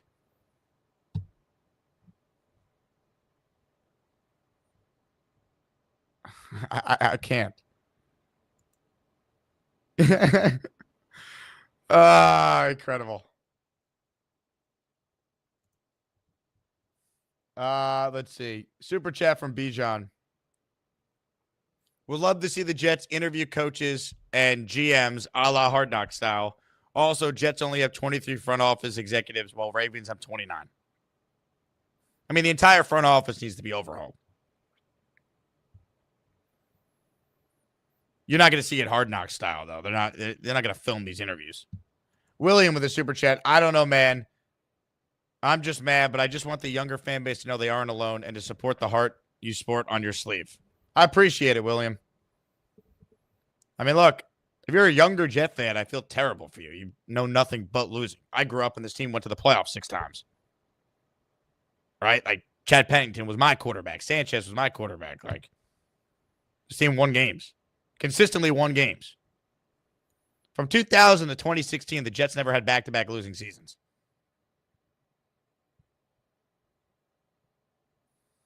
Gary writes in, Sith Jake Asman can't put me back on because he's taking L's. All he can do is make things up and claim I said them. All right, Gary, the floor is yours. Go ahead. I just want you to put in quotes what you are claiming I said about Jack Easterby. Put it in quotes. Why are you arguing he was qualified for the role he had? You said that you were mocking him for being the team chaplain. No, right? I was saying he's not qualified to be a GM of a franchise. No, I'm telling you, he is not qualified to be the GM of the franchise. All you can do is make things up and then say I said them, and then have your clapping seals try to sign off on it. It's like a pathetic little thing to do. Like, it's like, I didn't say that. I said. All right, now I'm just gonna laugh. I'm just gonna laugh. Clearly, he was terrible. That's what I said. I said clearly he was qualified for the job. Was my point. Says you. Right? Says everyone with eyes. Look at his resume. Belichick said he's not a personnel guy. He worked with them. What does that have to do with him being the team chaplain, though? He was the GM. Right. So what does that have to do with him being the team chaplain? He was unqualified for the job because he was the team chaplain. That's what you're saying. No. He's qualified to be a team chaplain, you moron. He's not qualified to be an NFL general manager. Oh, that's name what we're calling. saying. You know you've lost the argument when you've resorted to name calling. I know you've lost the argument. But you're too, you're making things up. I never said he was a good or a bad. You're just. So what are you arguing, Gary? Other than trying to get me riled up, which congrats, you did it again. You've disqualified him from the job for being in ministry. Meanwhile, Curtis Martin is in ministry. No, you did. You did. You absolutely did. You've done it many, many times. You've done it like 10 times on the show. No one's saying he's good, but the reason why you're disqualifying him makes no sense. No, we're talking about 2 different jobs, Gary. Curtis Martin would be hired as the overseer of the football operation and assisting with hiring the GM and the coach. Jack Easterby was the general manager of the Houston Texans. You He was are an interim general manager, right? full. So, He okay. ended up being What did I the say? What did I say? full-time general you couldn't manager. do it before. What did I say? Put it in quotes. What did I say that was either factually wrong or foolish? Put it in quotes. But you can't. What are you talking about? What are you Okay, arguing? I'll make the question real easy for you. You're Put trying in to say quotes what I said that was either factually wrong or foolish. Go ahead. You are saying, don't confuse Put it in Jake. quotes. Wait, hold on. Whatever your original comment was, that basically you said that I'm being hypocritical talking about Curtis Martin being good for the role that Gary Myers suggested him being. Right, because I brought up in Jack typical Easterby. Jake standard, you're having Jake double standards. Right, it's not okay for Jack Easterby to be in ministry, but it's fine for Curtis Martin to be in ministry. Of course, it's okay for Jack. Gary, we're not talking about being in ministry. I didn't even know Curtis Martin was in ministry. We're talking specifically about helping to run a football team. But being in ministry disqualified Jack Easterby from it. You're wrong. Just take an L. Put in quotes. Put in quotes what I was factually wrong about. Go ahead. You are factually wrong quotes. about me saying that Curtis Martin is not qualified for the job or Jack I Easterby didn't say you not said that. qualified I'm for the asking job. you a question. If Jack Easterby is disqualified from being in an NFL front office because he's in ministry, wouldn't that also apply to Curtis Martin, in your opinion? Or But that's not why. No, that's not why he was That's what you said 5 times. No, Gary. Goodbye. You are one of the dumbest people to ever walk this planet, and I'm sorry. All right, you're a nice guy. I've met you. We were referencing this tweet from Gary Myers, who mentions Curtis Martin and his experience being around Roger Goodell, being close to Bill Parcells, trying to get into NFL ownership, people speaking on behalf of Curtis Martin as someone who could assist, not be the GM like Jack Easterby was, but assist with hiring the next people in charge. That's what we're talking about here. One has absolutely nothing to do with the other, but your brain is so stupid, Gary, that you just look for fights over nothing. You have become insufferable.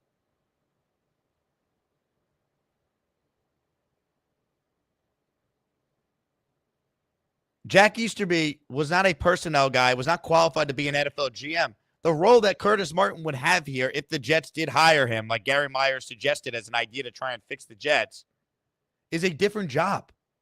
One has nothing to do with the other. And the only reason why I brought up Jack Easterby in the first place is to say the Texans were a bigger disaster than the Jets. They had a former team chaplain running their organization. He wasn't qualified. That was the only reason why I even referenced Jack Easterby, just to show you could always be worse. Like, what are you talking about, dude? Thank God your internet crapped out. Very, very representative of your takes being crappy. No one's saying Curtis Martin or Jack Easterby aren't allowed to work in a front office or aren't qualified to work in a front office because they have either a team chaplain background or whatever Curtis Martin's background. If someone said he was a deacon, it doesn't matter. We're simply just talking about him being able to advise Woody Johnson on who the right football people would be for the GM and coaching role. That's it. Nothing else matters. But I'll give you one more chance, Gary, because I am enjoying the stupidity from you. What are you angry about? What are you arguing? I'm not. The projection in that, everything in the world is like, you're the one yelling and screaming. All I've said to you, all I've asked you, put in quotes what I said that was factually wrong, and you couldn't do it, right? I asked you to do that. You have nothing, of course. All you can do is make things up and then claim I said them, and then hopefully your clapping seals agree with them, right? I said 5 times, put in quotes what I love I that said you was got wrong. mad that I called you stupid, and then you called the chat clapping seals because they all think you're nuts like I do. Who did I call a clapping seal in particular? You called the whole chat clapping seals.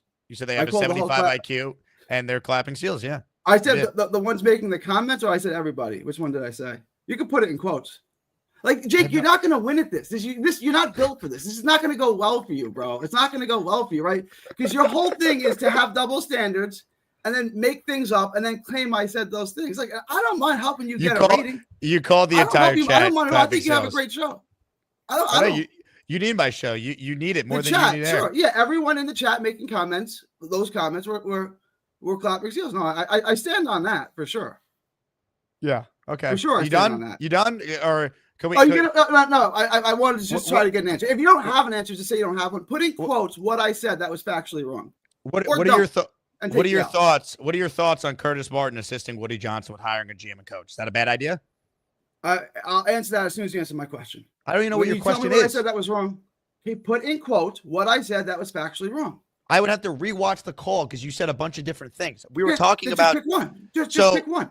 I said a lot of things that were factually wrong. Just pick one. If you can't, Yeah. just say you can't, and we'll move on. Yeah, Mike D's nuts is right. I can't. Gary, thanks for being a moron today. I appreciate it. Mike, thank you. I can't. It just so she's gotta laugh. Thank you, Gary. I appreciate it. I don't even know what you're arguing either. That's the thing. Like you were jumping at me for basically saying Jack Easterby wasn't qualified to be a GM. You know that's actually what I wanted to bring up here. Jack Easterby wasn't qualified to be a general manager. It had nothing to do with the fact that he has a religious background. It has everything to do that he doesn't have enough experience in an NFL front office and player personnel to have the job. You said That's what I was 5 saying. times. You mocked him 5 times that he can't be an NFL GM because he was a chaplain. Why Because does he that doesn't- disqualify him? Because he doesn't Why does have. being a chaplain disqualify him? It doesn't. That's not what I said. Then your whole point makes no sense. Your whole He point was was on- he can't no, be my- an no, NFL no, no. GM because he was a chaplain. No, my whole point was he doesn't have You the said it 5 experience. times. No. That's not what I said. You refused to listen. Multiple My times. point- My point was he does not have enough experience in an NFL front office to warrant being a GM. How do you explain Bill Belichick saying, quote, he's not a personnel guy? That's who was running the Houston Texans as their GM. That was my point. And, Well, and it also really doesn't matter because my whole point with bringing up Easterby was it always could be worse, Jet fans. The Texans figured it out, and they had a former team chaplain running their organization for a little You're while. still saying it. You're still saying because he ran am. the team chaplain. I am, yeah. He can't Right, be because- GM. right, You're still right, saying because- okay. Why Correct. does He's not- being a team well, chaplain disqualify him? And why does because- it not disqualify Curtis Martin? I'm just curious. Because Curtis Martin's not a team chaplain. Curtis Martin has more of a football background. He was an NFL Hall of Famer who played for one of the greatest coaches Okay, of so all it has time. nothing to do with being a team chaplain, right? Being a team chaplain is just a red herring, correct? Being a team chaplain is the job that He Jack other Easterby jobs. had. He had other jobs with the Patriots too. Not in personnel. Bill Belichick is on the record He had saying other jobs Jack's- with the Patriots. You can Wikipedia him. He had other. Yes, he was the team chaplain. That is factually correct. right, and and he's but he had not other in jobs with the Patriots as personnel. well. He wasn't qualified to be a GM. What was his other positions with the Patriots? None of them were in the front office. What were they? I don't have his resume in front of me. I didn't think I'd be debating Jack Easterby. You realize he's one of the This is what you most- don't know what his positions were, but you know. Goodbye. I can't. Moron. More. I'm done. And the chat's over it. I apologize. I went to Gary too many times there.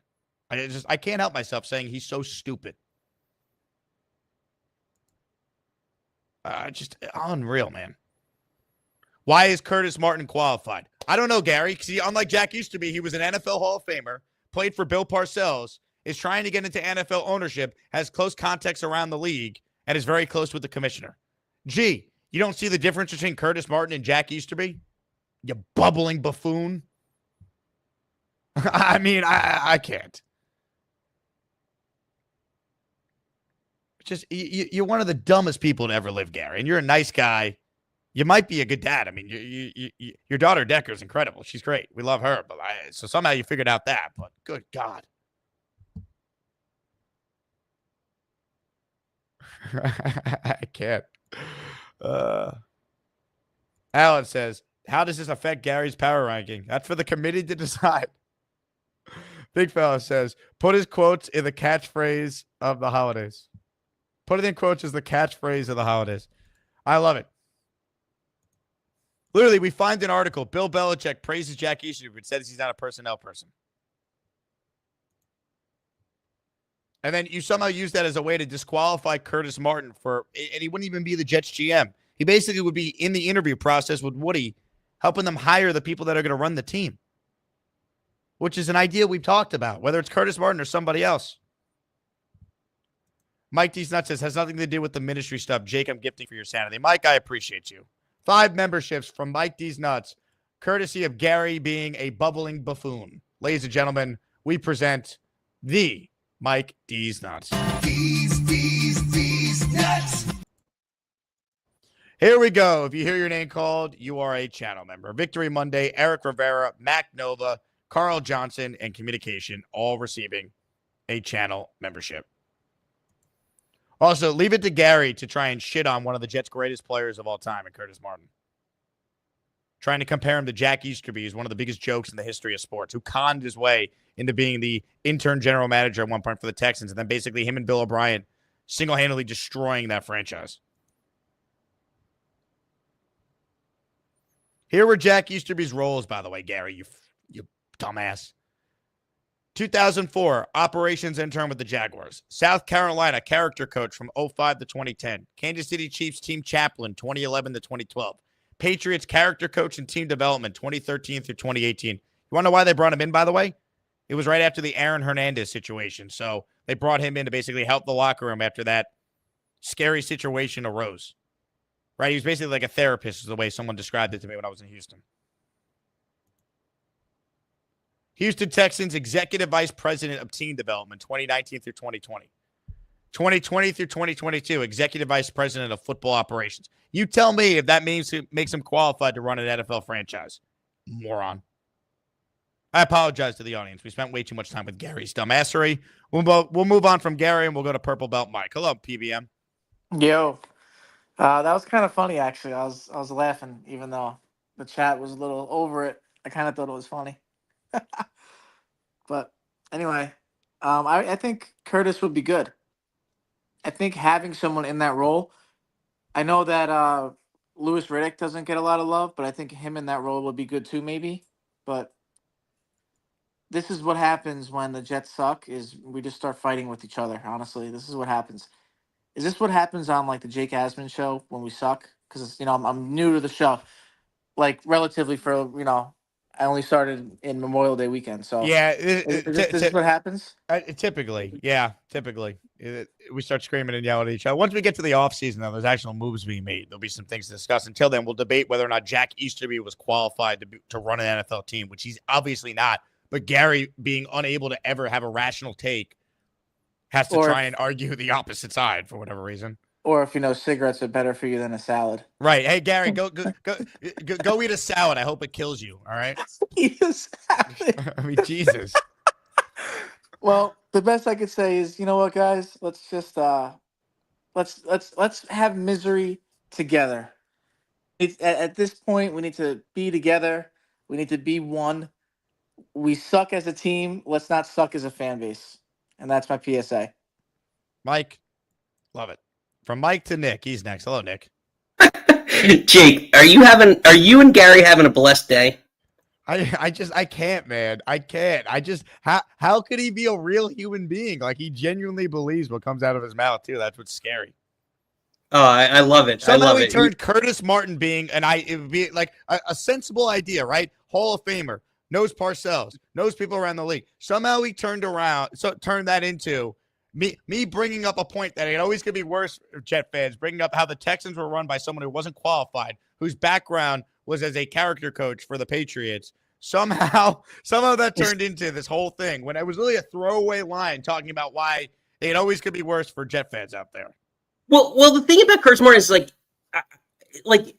there is no substitute for experience, right? So scouting and all the elements of the front office, I tend to Gary has a point with that, but he's also played the game, and there's osmosis that happens when you've played under people who have won championships like Bill Parcells. That happens, and that Aaron Glenn didn't have much experience, but then look at how much he's exceeding on the Detroit staff. Well, but Curtis Martin wouldn't be the GM or the coach. That's the point. Like, he's more qualified to identify football people than Woody Johnson or Chris Johnson. That's the point. That's what his role would be. That's what we're arguing here. That's what we're saying. Like, who's helping those guys make the hires? Not that he'd be Curtis Martin would not be qualified to be the general manager or the head coach. Just like Jack Easterby wasn't qualified to run an NFL organization. That's what we're talking about here. Who's in the interview room with Woody Johnson to help him identify the right people for the job? I think Curtis Martin's a great suggestion for someone to be in that room to help with that role. No, for sure. Again, it's the knowledge of living it. Like, how many times do we have one or the other, like Itzik, right? He's a financial guy who knows nothing about football. Same thing, So there's a balance. There's a fine balance to it. You do need a decision-making committee that will help move forward. And I don't see why not he wouldn't be one of the people that you would include in that. My concern, and I guess this is kind of a question to you about like moving forward. So we think, like, let's just say the season ended today, they have a top 10 pick. My personal belief is that it's either offensive tackle because you're probably out of the first top 2 or 3 quarterbacks potentially, or your third or fourth best quarterback. And the thinking that I've seen in mock drafts is that quarterback first or second round. My concern, and I don't know if this team has the foresight to do it. And I forget the GM's name. It's the GM of Green Bay for a long time said, just keep drafting quarterbacks until you find it. I'm blanking on his name. Maybe you guys can help me. But the point is that I'm concerned that next year we're going to have a top 10 pick. Let's just say things plan out and we have a top 10 pick. And we go with what I think is a sensible pick, and I know Alan would love this, but an offensive tackle in the first round, because it's probably the top offensive tackle or the top 2 offensive tackles. Second round, the logical pick to me is quarterback if you want to develop somebody. But my problem is, let's just presume Rodgers retires and he goes off into the sunset. You have Jordan Travis, you have Tyrod Taylor under contract. Presumably you use a first or second round pick, hopefully in my scenario, a second round pick on a quarterback. Does that preclude this team in 2026 if, let's just say, we see 12 games of Jordan Travis and a second round pick? Does that preclude us from maybe taking a quarterback in 2026? Because that sets us back long term. And that's my big concern with where we could be. It depends how he plays. I mean, if he looks the part, like, you'll know when you know. Like, if Jordan Travis gets a chance next year and he looks really good, maybe you don't need a quarterback. If he's not the guy, then you're probably going to end up drafting one in 2026, and that's the approach they go with. Or maybe they just go quarterback in the first round this year. Like, we don't know. There's too many unknowns. We don't know who the GM is yet who's making these decisions. No, there is. I just worry that there's the Jets fall and not like unlike a lot of other teams, they fall themselves into this situation where you have to make a decision. Sam Darnold is a great example of this. We had to make a decision on Sam Darnold because his contract was coming up. We had to extend him, and we weren't sure how good he could be. Now, granted, again, I don't think he's an all-pro quarterback by any stretch, but with the team, you're starting to see a little bit of what he could have done with a team around him that was built. So I get the concern that we're going to keep wasting time and give more time than necessary to a young quarterback, just to use a recency bias, or not really recency, but like Christian Hackenberg type, that we all know is probably not the right answer, but we waste an extra year in a potentially quarterback rich draft class to do it. And then we waste 2 years in this process. So I guess my overall question is, could 12 games be enough in seeing Jordan Travis and maybe another rookie quarterback to decide whether or not you want to do it? I think so. I mean, it better be. It depends where you're picking. Like, sometimes it's just too good of a prospect to pass up if you're bad enough and one of these lands in your lap next year. Hey, Nick, it's impossible to answer these hypotheticals right now. First off, there's still 6 games left this year. So, who knows? Big fella. Curtis Martin would have more experience for his position than John Elway did as GM. I would love C-Mart to be part of the organization. He's a winner. I think we should have Gary hire the next head coach. I'm sure he would do a great job. And GM. More of your calls right now. William is on the line. Hello, William. 3 things.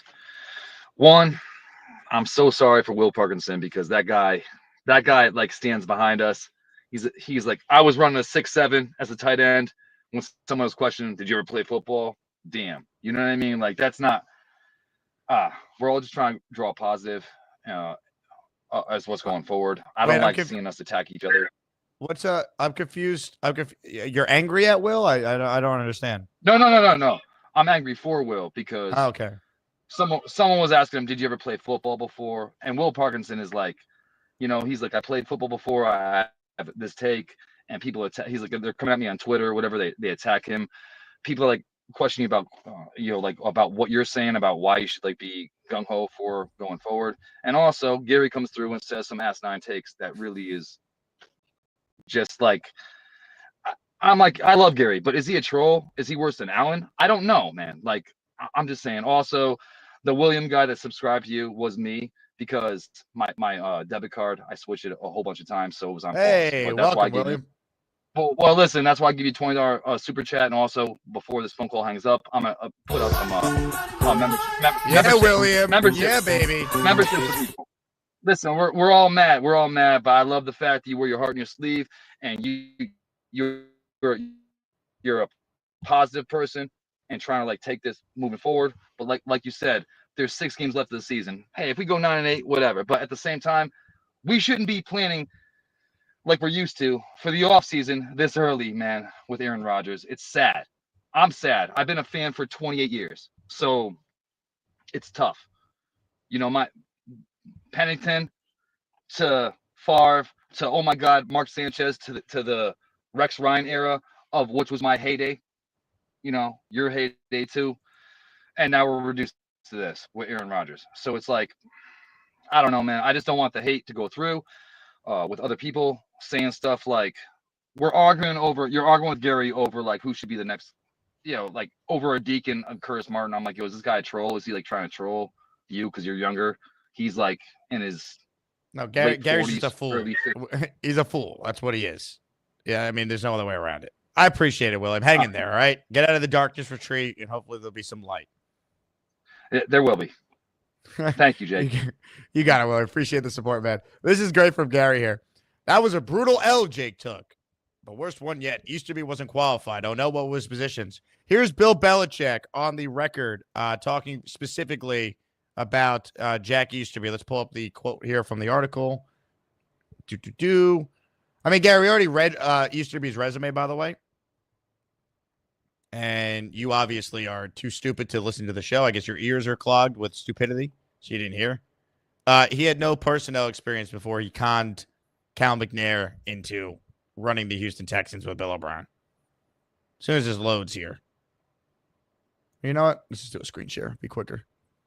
This was the article I referenced, folks, where the greatest football coach of all time, some would argue, said that the former team chaplain of the Patriots wasn't qualified to run an NFL franchise. Here we go. Ready, Gary? You moron. Bill Belichick praised Easterby, but said he's not a personnel person. This is from November 17th, 2020. Easterby, who has held the position of the interim general manager since October, isn't someone the Patriots head coach envisions holding such a position. Jack's not a personnel person. No. His roles with the Patriots. You ready for this, Gary? We'll do it on the screen, so we'll make you look like even more of a dumbass than you actually are. I'm just sick and tired of it, man. I'm just going in on Gary. I can't do it anymore. Here we go. Here were Jack's roles for you, Gary. We'll repeat. Operations intern with the Jaguars in 2004. Character coach with South Carolina from 2005 to 2010. Chaplain with the Chiefs in 2011 and 2012. Patriots character coach in team development 2013 to 2018. EVP of team development 2019 to 2020. Executive Vice President of Football Ops 2020 to 2022. Obviously not qualified to run an NFL front office. He was only brought in by the Patriots, by the way, as I mentioned here, because he was there to help deal with the Aaron Hernandez crisis. But yep, this guy's definitely qualified in the eyes of Gary to run an NFL team. Same thing as Curtis Martin. All right. Thanks for the time. Ladies and gentlemen, Gary, your day is over. We will be sending you to the hole. We appreciate your contributions to today's show, but I just don't have it in me anymore, man. Jets have beaten me down, and I'm not dealing with dumbassery from Gary.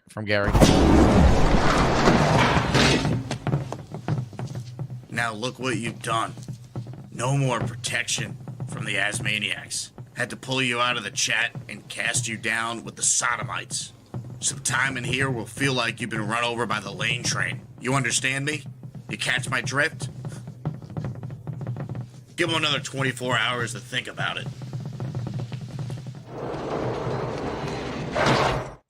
See ya. All right, here we go.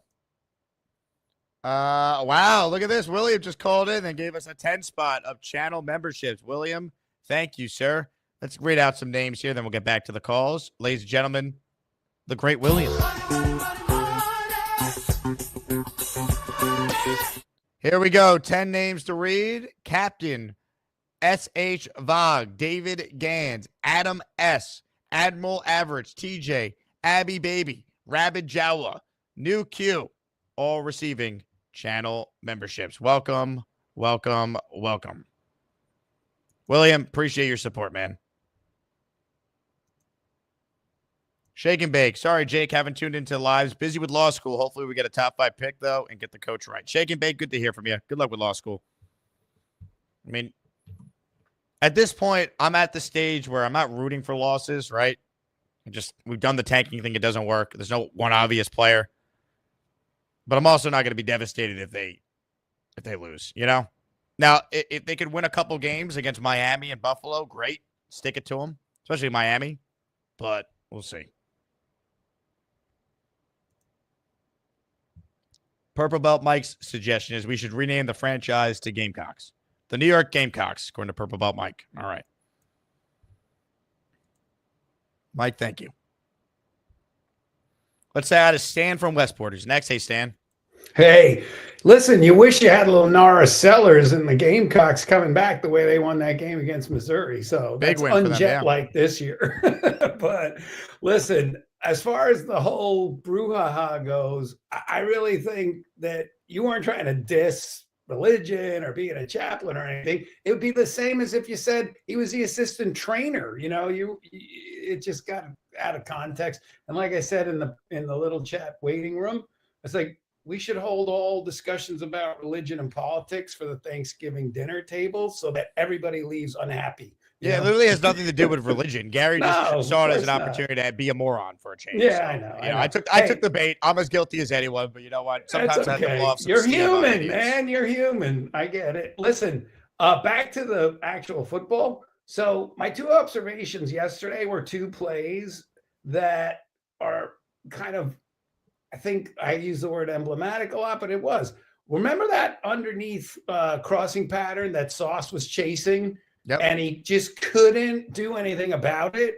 And he actually tried at the end before the guy turned upfield, I think it was Pittman, to he just couldn't even get anything on him. And then the second play was when Richardson absolutely just crushed Jalen at the goal line. Like he if you watch the replay, I mean, he just hammered him. I thought the guy was seriously hurt, you know, and it was just the defense. I think, Jake, is a real issue. That's the thing. I mean, the Jets could have won that game, just like a lot of other games this year. I don't think it's even the offense totally. The defense, vaunted as it was supposed to be the strength of the team, has really been the letdown the way I see these Jets. For sure. And really the demise started in the offseason with the way the defensive line situation was handled. Lynn, you lose Jermaine early. Reddick is not Reddick because you never had him in with a full training camp. And it snowballed. You lose Mosley, who's a huge leader for that team. Carter's been out of the lineup this year. Yeah. It's not the same unit. And they're not coached as well as they were because I think Oberg has been stretched too thin. So that's a big part of it. Everyone wants to kill the quarterback and fine, but Aaron has done his job in enough games this year where they shouldn't be 3-8 if the defense was anywhere close to what we thought they were going to be. Agree. He hasn't been like the days gone by guy, but he hasn't crushed it either. He hasn't been like the reason so many losses happen. Hey, but look, at least it's not as hapless as the Giants, because think about what they did. And people want to give Daboll and Shane a quarterback chance. They signed Locke for $5 million, and they're not even going with the guy in favor of Tommy Cutlets. Like, can you explain that to the owner? How do you explain that? It's a great question, right? Why sign Drew Lock for $5 million and then you were nickel and diming with Saquon Barkley over a couple million? Well, exactly. There's your money to pay Saquon and keep him a Giant for his whole career. But I think Daboll and Shane should go to seminary school and become chaplains. Actually, that might help them. Stan, great call. I love that. I love it. I mean, it is odd that they paid Drew Lock and they're going to DeVito. Maybe they want to sell a little more tickets with Tommy DeVito, I guess. But, I mean, they're on the road this week. I don't know. Let's say hello to Neil, who's up next. Hello, Neil. Jake, Listen, a suggestion, just in the future, you like to keep things short and sweet. To spend a half hour arguing with that meathead is really not your best way of using your time on the show. I have a lot of things that I do during the day. I run a multi-million-dollar business. The last thing I want to hear is Gary giving his takes about some guy that's a chaplain for the Patriots and how he would be a legitimate coach situation. Please don't get into the rabbit hole with these guys. Please, Jake, I love you. Don't get in the rabbit hole. Okay, now the show is about coaching. This really we want to discuss right now what we've been discussing. I think what the show is about. If I forgot already, I've been listening to this shit for an hour and my head's about to explode. But now I forgot how upset I was about the Jets losing yesterday. So at least I cured that. I'm off the couch with the Jets. So now I could think about something different. But I have a coach in mind that I thought about that nobody is. Could you believe I have a coach that would be perfect for the Jets that not one single person has mentioned would be a great candidate? Who is that? Not one person has mentioned it. Who's the coach? And not only would it be a great candidate, what if I told you the guy has been on I don't want to give it away, okay? But he's a winner. He beats the shit out of every team in the AFC and the NFC for that matter. And he has already been a previous head coach. Not successful, but he's not like a retread. Just say who it is. Steve Spagnuolo would be my guy. I want to tell you. Hang on. I mentioned him. I've talked about Spags. We don't talk about him. Listen, Steve Spagnuolo, and let's think about this a second. Is Eric Bieniemy working right now, or is he not working? What's he doing, that guy? I think he's in college. I don't know. I wouldn't hire Bieniemy, though. I have no, as an offensive coordinator. But let me just say this to you. I found in life, my life, I used. He's at UCLA as an assistant head coach. Okay. Now, I found in life that when you want to go into something, you want to be successful, it's always good to copy success. All right? Copy success. Spagnuolo's defense, without a question, has been one of the top defenses in football the last decade. Would you want to argue about that? No, I He's agree. been with the Giants. He's won a championship with the Giants. We agree. I would interview him. I agree. Now let's talk about the offensive coordinator to go along with him. Okay. Obviously, Bieniemy. Okay, forget about him now. Now, what about who's going to get fired? There's a few offensive-minded coaches that are going to get fired this cycle, right, Jay? Dable. Bring Dable in. There you go. What about who else is going to get fired that's an offensive mind? I mean, if Kevin Stefanski were to get fired, he'd be my number one choice. How about Peterson? Is he going to get fired? Probably, yeah. He's definitely getting fired for sure. Okay. Well, let me just say this to you. Peterson, look, guy's an offensive-minded coach, won a Super Bowl with a horrible quarterback, okay, and came up with one of the most incredible plays in Super Bowl history, all right? And he really has developed Trevor Lawrence into a really good, decent quarterback. Not this year. Not this year. No, I agree. But, look, their defense gave up 56 points. So did you want him to be the head coach or the OC?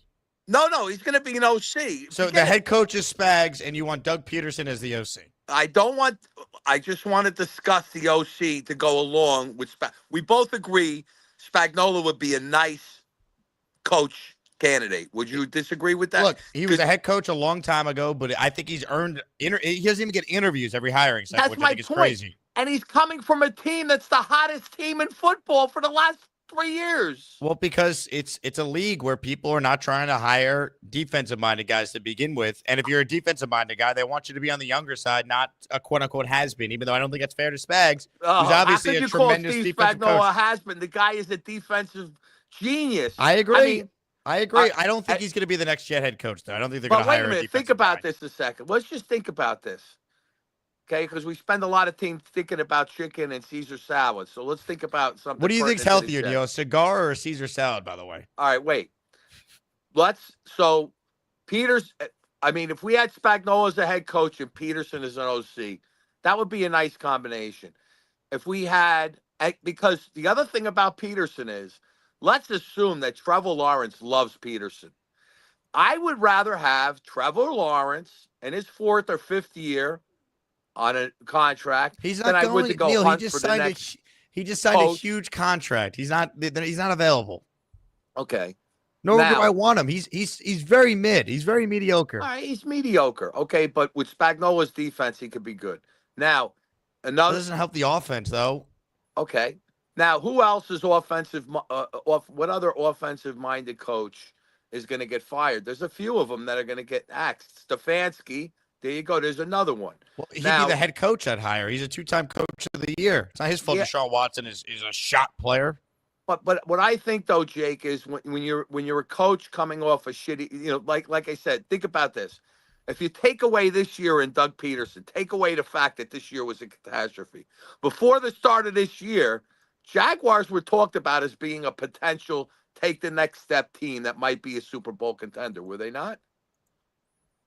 If who would be a contender? No, I say Jacksonville. If you take out this year, the last 2 years, they were making advances towards possibly being the talk about of possibly being a Super Bowl contender. 2 years ago, they won the playoff game in Peterson's first year, right? They were 3-6. They made the playoffs. They won the playoff game. And then the last 2 years, I mean, last year they had a good record. I think they were 8-3, right? And Trevor Lawrence got hurt and they collapsed. And this year they never recaptured anything close to that. So my point is this: last year they were 8-3. Trevor Lawrence got hurt. So the year before, why they are made you so a step sold up. on Doug Peterson? The game No, might have I'm passed him not by. sold on him. I'm sold on him as an OC to go along with Spagnuolo. I'm don't- sold on Spagnuolo. I don't hate the idea of him being the OC. I would not want him to be the head coach. Spags, I'd give an interview. I had no problem with that. I don't think he's going to get the job, though. Because here's the thing. You don't want to hire somebody's everybody that's getting fired now, Stefanski being one, just came off a shitty season, and there's a reason they were fired. You don't want to take somebody else's crap, and right away they need time to reevaluate themselves. Not to always, get back though. in. Not Andy Reid didn't need time. He went right to Kansas City and turned them around. If Stefanski were to be fired, I'd hire him in 2 seconds. And that's why Vrabel, by the way, remains my number one, because he's not a head coach of the year. He's had time to reflect on That's what my happened. point, though. But the reason why Vrabel didn't get hired last year, I think a big part of it is because he just had that bad year, and everybody's thinking, these guys needed time. Well, to he would have got the Charger job, they said, if Harbaugh didn't take it. He was their number Okay. 2 choice there. But I got to tell you something. Look, Spagnuolo has been such a successful defensive guy, and I'm so tired of this rotation and this bullshit. And I think our defensive roster, being a good part of our team, would be so much better if a guy like Spagnuolo was the defensive coordinator rather than what we have right now. Neil, I'm would you like to tired- respond to this comment here? I mean, it did provide a chuckle, but it's not very nice. Go ahead. Knob Craft wrote, leads with, I run a multi-million-dollar business, then proceeds to outline his master plan for failure. All I'm saying is copy success, guys, is what I'm saying in the chat. Copy success. Spagnuolo is successful. He's a successful DC. He was not tremendously successful as a head coach, but a second time around, he already knows how to be a head coach, okay? Doug Peterson or Stefanski or one of these guys is going to have to settle on taking an OC job that maybe not get a head coaching job, is my point, Jake. And if we go with a Spagnuolo and a guy on an OC side that gets fired, we have 2 good coaches together that might complement each other. I'd rather hire Gruden because he's coached more recently and he's an offensive guy than Spagnuolo, who hasn't been a head coach since I think The last time he was a head coach was what, 2012? Yeah, but Jake, he's been in the league every year. He knows every team in the AFC. Neil, I don't hate the idea. I like Spags a lot. I think it's crazy that he's been as good as he's been. He never got more opportunities to interview. I don't think he'd get the job. I think there's guys I would rank ahead of him. There's something wrong. And really, I understood Bieniemy not getting a job because he was an underling of. You're always going to have that Andy Reid, underling that he can't come out from underneath his armpit. But Spagnuolo is a big part of the Chiefs' success, especially this year. Their offense is not that great this year. And Spagnuolo's defense is amazing. The guy is year in and year out just an amazing defensive coordinator. He did it with the Giants. I mean, the Giants haven't had success since he left. Think about it. And Brian Day. Hey, how about this? How about Dable with Spagnuolo? So Spags is the head coach, Dable's the OC? Yes. Dable, the guys that get fired that are head coaches that have been on poor teams are not, not right. every one of them is going to get scooped up. So bottom line is you got a lot of choices. You got at least 3 OCs. We just named 3. Stefanski may get fired. This team is going to make me kill fired. myself. That I have to do.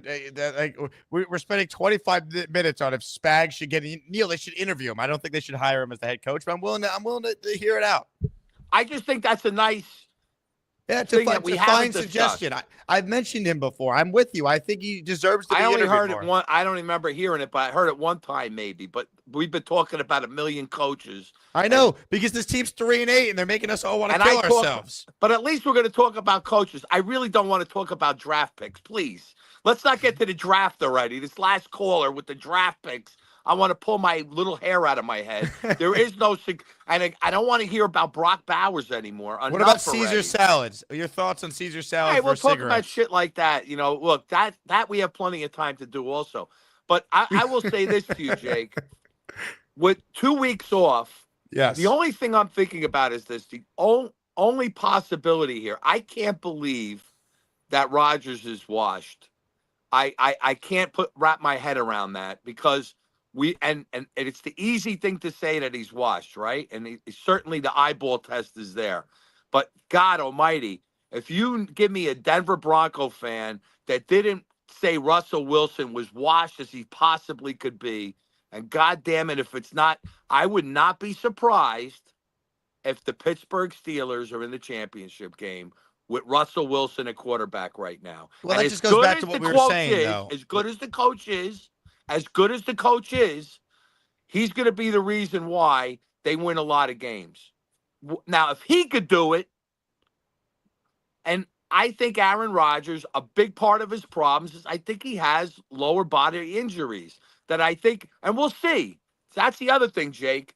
We're going to see in this, after the bye week when he's fresh and he's had a chance to heal, we're going to see maybe he starts to get more spry. Maybe he starts to move out of the pocket more, and maybe he starts to win games for us. And if he does that, and we're 8-9, even 7-10 from here, okay, and he ends up like he's 17-7 touchdown to interception ratio right now. Let's say he starts to resemble a good quarterback.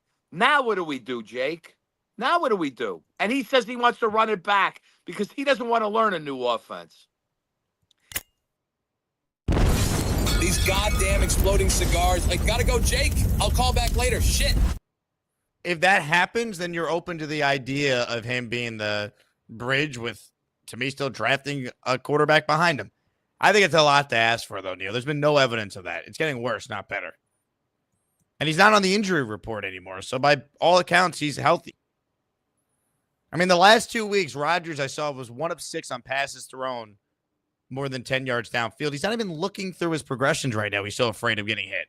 He looks like a guy that's trying to basically protect the completion percentage and not throw interceptions. Like, stats don't tell the whole story. Like, Patrick Mahomes has 12 touchdowns, 9 interceptions this year. Rodgers has 17 touchdowns, 7 interceptions. You can't tell me Patrick Mahomes has played worse than Aaron Rodgers. But the stats-wise, he has. If you go by the efficiency stuff, though, like, Rodgers has not been great.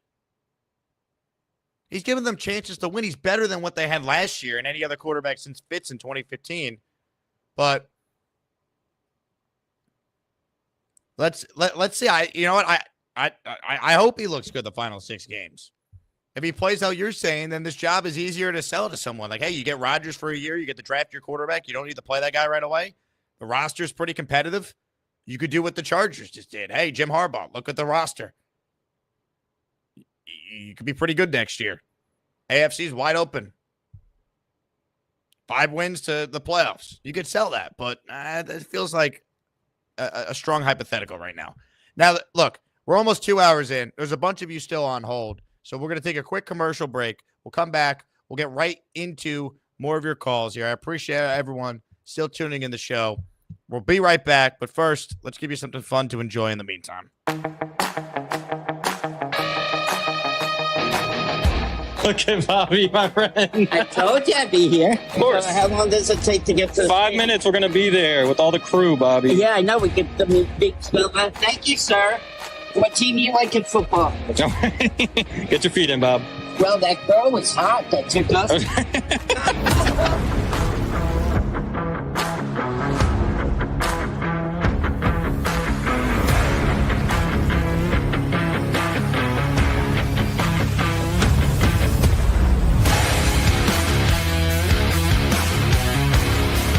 Hi, sweetheart. How you doing? Good. How are you? I'm Michael. I'm good. You're getting emotional, guys. Oh, great. Too bad Carly won't be there. Damn. Am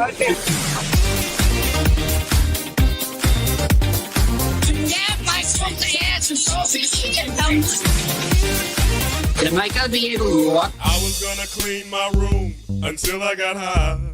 Yeah, I love you guys. Bobby Midnight. Oh, yeah.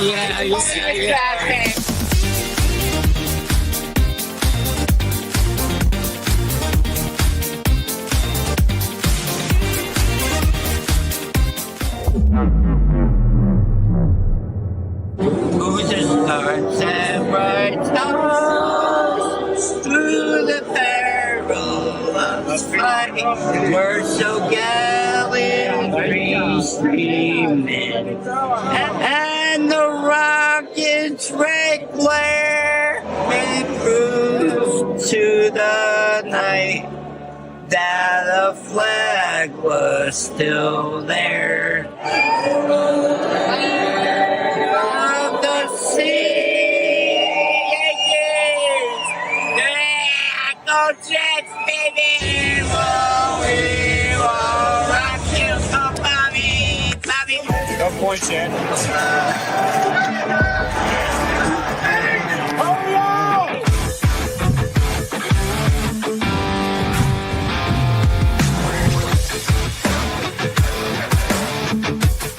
That stinks. He's now they're going to score maybe on the other side. Yeah.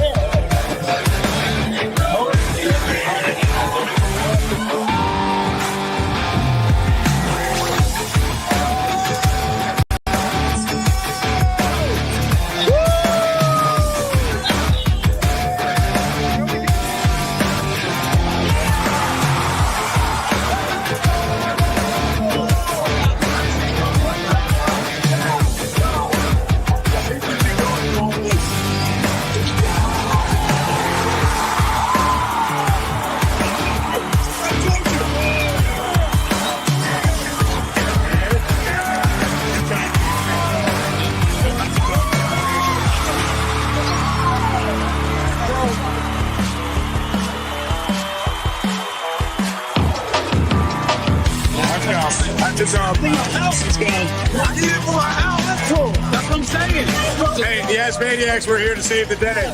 Joe, is it back on? Joe, 5 and 6 at the bye. Then you're saying it could happen.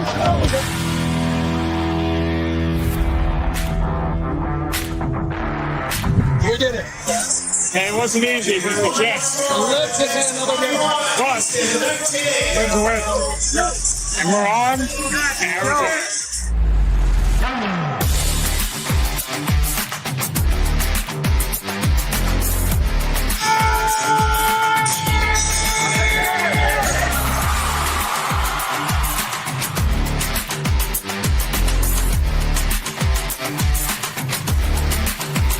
So how was the game, Bobby? A plus. We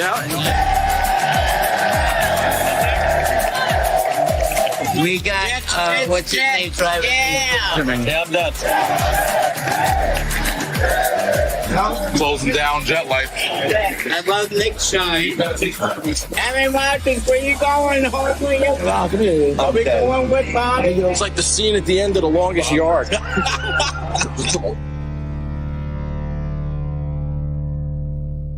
Around here, Jet fan Nick Shine here, chiming in with Noel here. Sweet Cheeks is their code name. Fantastic. Coming over, giving Bobby and Mike love. I hope you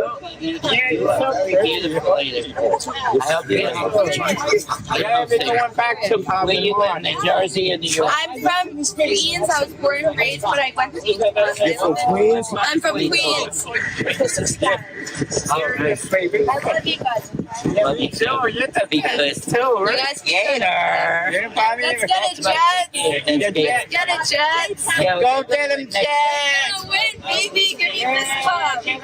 Bobby Midnight. Bobby Midnight. I am Brad. I watch your channel. Can I take a picture with you? Is that your boyfriend? Is my girlfriend? Can I take a picture with you? Mikey, don't touch, Mikey.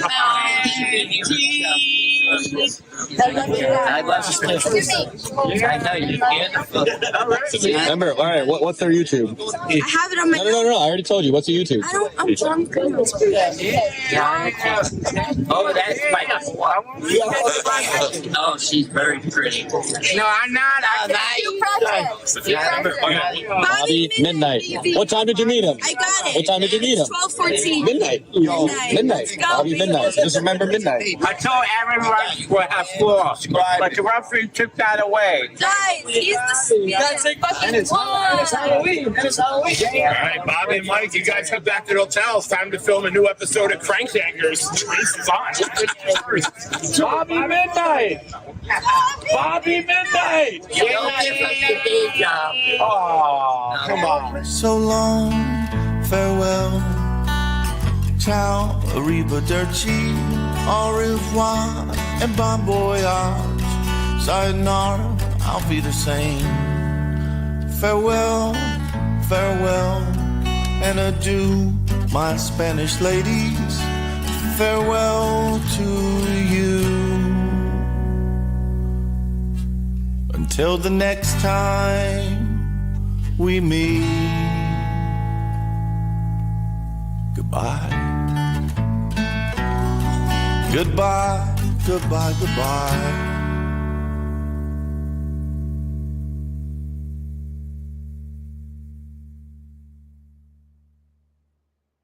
So much for 5 and 6 at the bye week, huh? How about 3 and 8? More of your calls right now. I needed the pee very badly, so I appreciate that commercial break. The big fella's next. Hello, big fella. Hey, man. You know, I would love to have Curtis Martin in the front office. I think that would be good. Not GM, obviously, but like as like an advisor, president type thing. I think it makes sense. You know, other teams do it with their star players from history, and I think it's a good idea. He's one of the best Jets ever, so and he knows how to win. So, I don't see any harm in that whatsoever. Gary does apparently, but well, I've been down that rabbit hole. I've been pretty good at just laughing at his absurd takes, but I don't know. I basically took out my anger on the Jets disaster on him today, and it felt kind of good in the moment. I won't lie. Yeah, I hear you. As for coaching and stuff, if we can't get Monken and Kokinis, like I've been saying, or get Gruden, I wouldn't mind bringing in Aaron Glenn. I know he's a defensive guy, but I would not mind that. And I'd give Frank Reich a call too as offensive coordinator. I think that them as a pair would be nice. And Reich has experience, and he would support Aaron Glenn pretty well. I would think. That's what are your thoughts on that? I don't want a defensive-minded first-time head coach. All right. No, I like Aaron Glenn. He's definitely qualified. I don't know. I just feel like we tried this too many times. We got to do first-time offensive coach if we go down that path, or we got to hire someone with experience that's done it. No, I get it. It's just, I don't know. I think every situation is different. I think Aaron Glenn could be a really good coach, and just because he's a defensive coach, and you give him a competent offensive coordinator, I don't see a problem with it personally, but that's okay. You sound sad, big fella. I hate Nah, seeing I'm not sad. I'm a little tired. I'm not sad. This time of year sucks.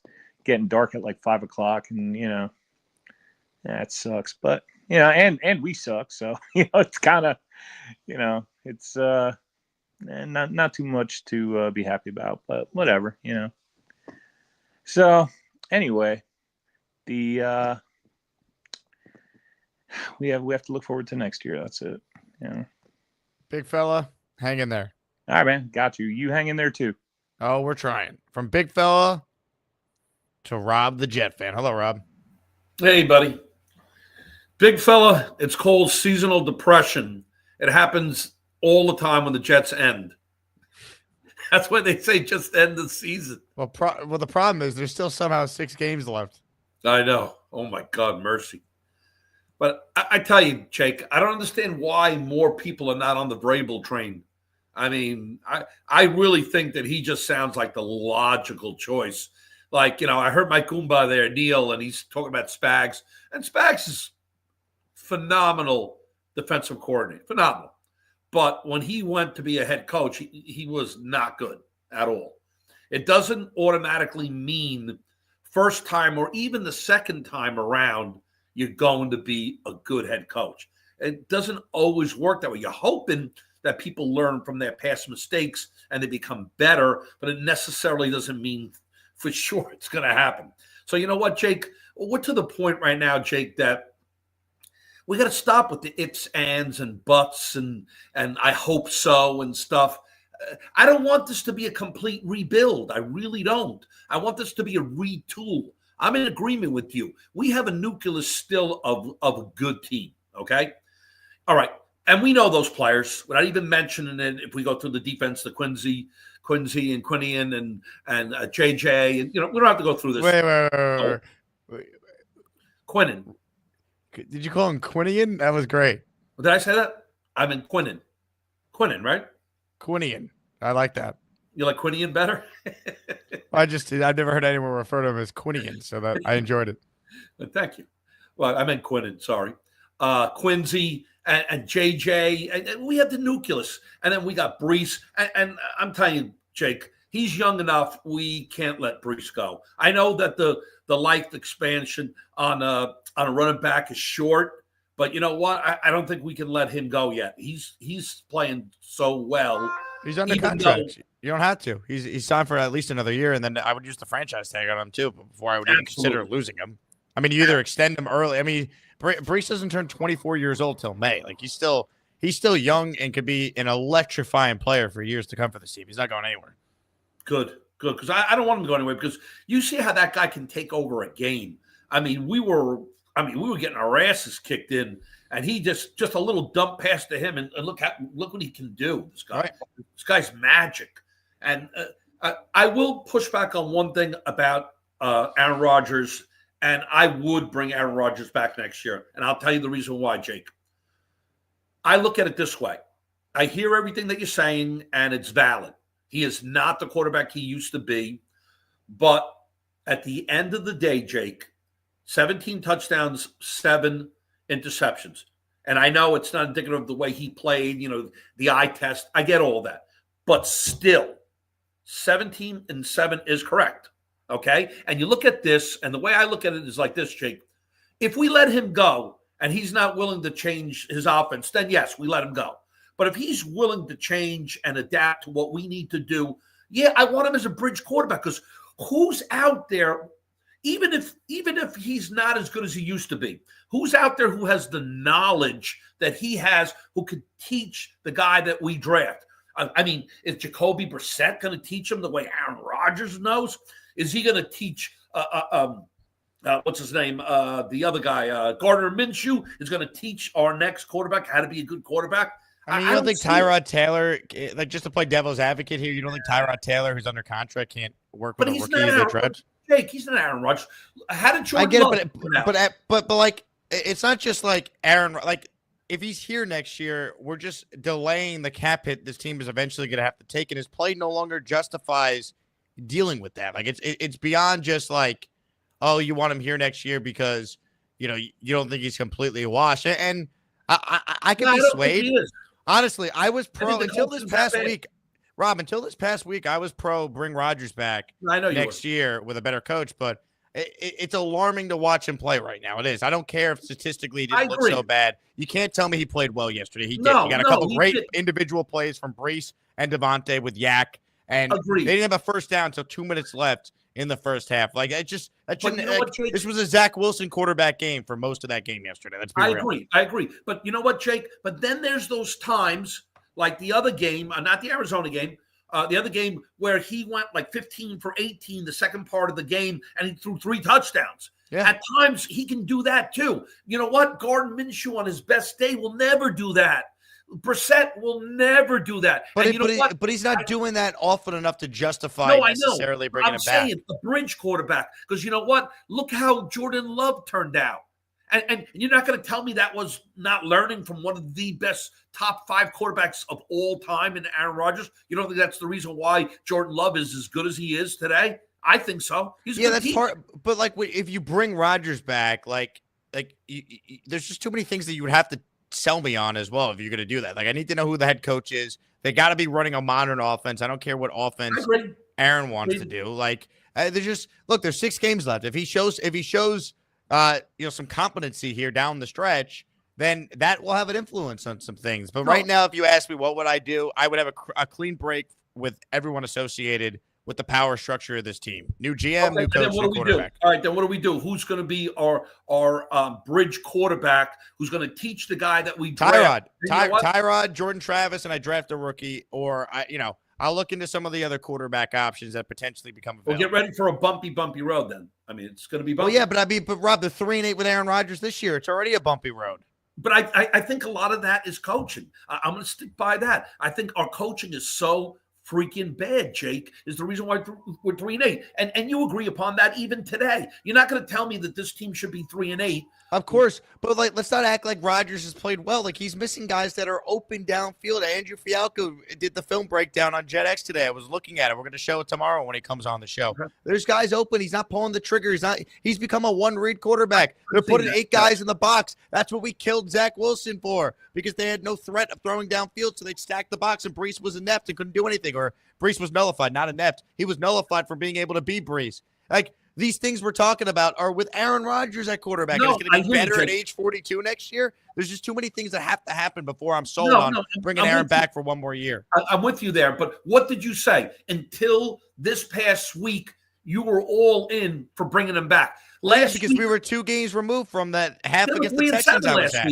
But then, dude, Arizona happened, and then yesterday happened, Rob. And the last 3 plays of the game, right? That's not Aaron Rodgers. That's not Aaron Rodgers with a fumble, taking the sack, throwing over the middle. Like, he's not what he was. And and he's not even close to what he was in even 2022 in my mind right now. I'm with you there, Jake. But again, for me, I see the way this defense can't stop a freaking nosebleed. Well, we're up 27-22, okay, by 5 points, and Aaron Rodgers is screaming, let's go for it, let's go for it. This is where Benigno is correct. We should have freaking went for it. Of course. Even if we didn't make it. But you know what? No, they chose to kick the safe field goal. And what happened? They marched right down the field and they scored. Rob, I'm not trying to tell you that Aaron Rodgers is why they lost completely yesterday, but we're having the conversation about life after this season. No, and I know. That's what we're talking about. Like, Rodgers has played well enough at times this year for this team to be way better than 3-8. I agree. But when it comes to building your football team beyond this year, it might make sense logically just to absorb the $49 million dead cap next year, or spread it out $15 million next year and $35 the following year, like you can in the deal, and move forward. They're 3-8 right now. So that's where you're at right now. If today you had to make a decision, you would move on, is what you're saying. I would. I mean, he's playing in a phone box right now. He can't move. All these quarterbacks around the league can move. You know, he's had 4 chances with the game on the line in the fourth quarter. The old Aaron Rodgers comes through at least half those times. You know, I remember being in London at Tottenham Stadium. And the Jets got the ball back, and I go, this is why we got Aaron Rodgers right here. Like, this is it. This is the moment. How many times have we seen him do this with Green Bay? How many times? This is the moment. And it ended with the interception he threw to Mike Williams. He missed Garrett Wilson open on a slant and go that could have won the game a couple plays before that.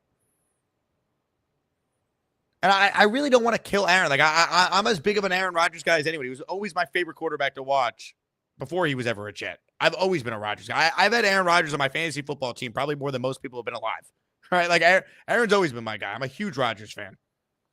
I'm just calling it how I see it. He's not the same guy right now, and I don't know if it gets better next year. Now, the path for him to be back is modern offense, and he plays better down the stretch, and you look at the other options, and he's your best option. There's still a path to that. I was pro bring Rodgers back until yesterday, but I'm looking at how he's playing right now, and I watched the All-22 this morning, and then I watched Fialco and Nania and Robbie Sabo sending me stuff, and I'm not just going to have an opinion that's never going to change. Like, no, like I've seen too much bad right now to be like, yep, he definitely should come back no matter what. There's 6 games left. If he does what Neil said, right, he gets healthy during the bye, and maybe he looks like the Aaron Rodgers of old a little bit more. Fine. But right now he looks like a guy that's just washed. All right, I could go 3. I could go 3-8 with Tyrod Taylor next year at this point. He's not playing well. I don't care what the stats say. All right, there were a couple plays yesterday where he didn't even look at Devontae Adams. And even Devontae Adams was like jumping up and down like, dude, what are we doing here?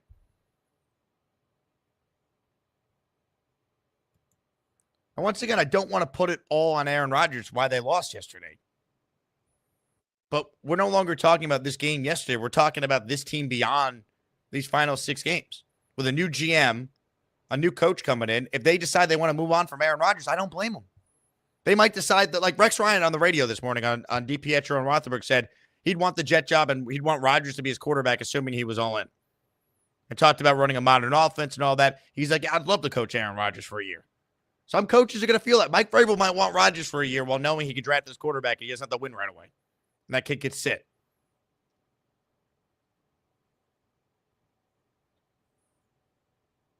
But there's 6 games left. There's more information. But right now I'm leaning towards you just wipe the slate clean. Philly Noodles is next. Hello, Philly. Yeah, what's up, Jake? Yo, Gary, bro. I bit the stick of butter and all that. This guy. You know what? I take that back. You know. But anyway, I'm gonna have a Caesar salad tonight in his honor. Dude, load it up. Extra veggies. Just look at them and be like, I want death. Like, you're taking it on. Like, they're going to be like, wait, you want a shot of wheatgrass with that? Just go crazy, bro. Just take it to the next level. You know, what do we got? 6 games left. We have all opponents that are attempting the playoffs. Even the Dolphins, as sad as it is, ahead of us now in the standings.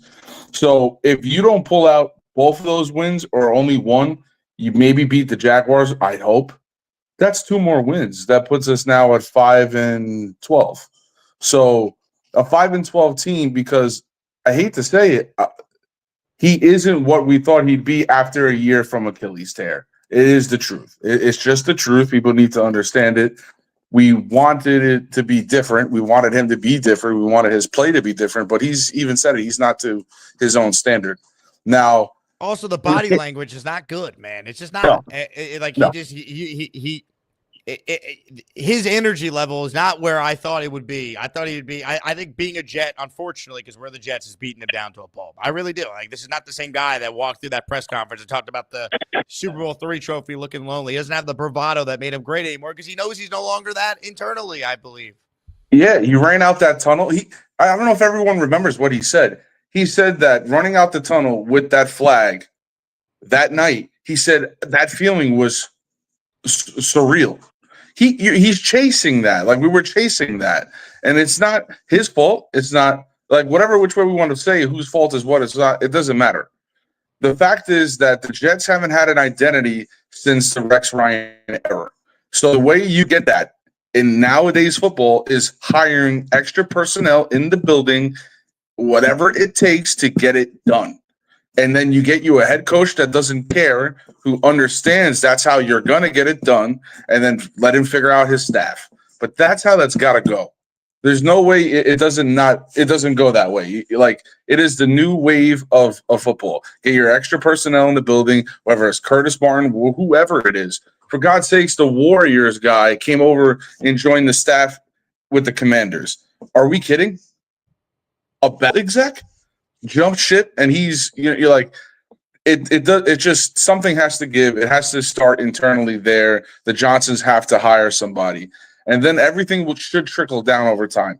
And it doesn't mean that we hit a Super Bowl in the next year or two. Like that, we have to get out of our minds. It's establishing a winning culture with whoever is going to have the balls enough to do it in New York. That's what I'm waiting for. That's what we all should be waiting for. Look, Philly, have a butter stick in Gary's honor tonight. They got to hire the right people, man. We say it over and over again. Bringing in Curtis Martin to assist with hiring those people is the first tangible idea I've heard of. Like, who is in Woody's circle that he could trust, that could help him? Curtis Martin is someone that he should have in his circle. And Curtis has been around the team. He was at training camp this summer. He was at training camp the previous summer, too. Remember Hard Knocks was there? They filmed him. Jay Graves is up next. What's up, Jay Graves? Hey, Jake.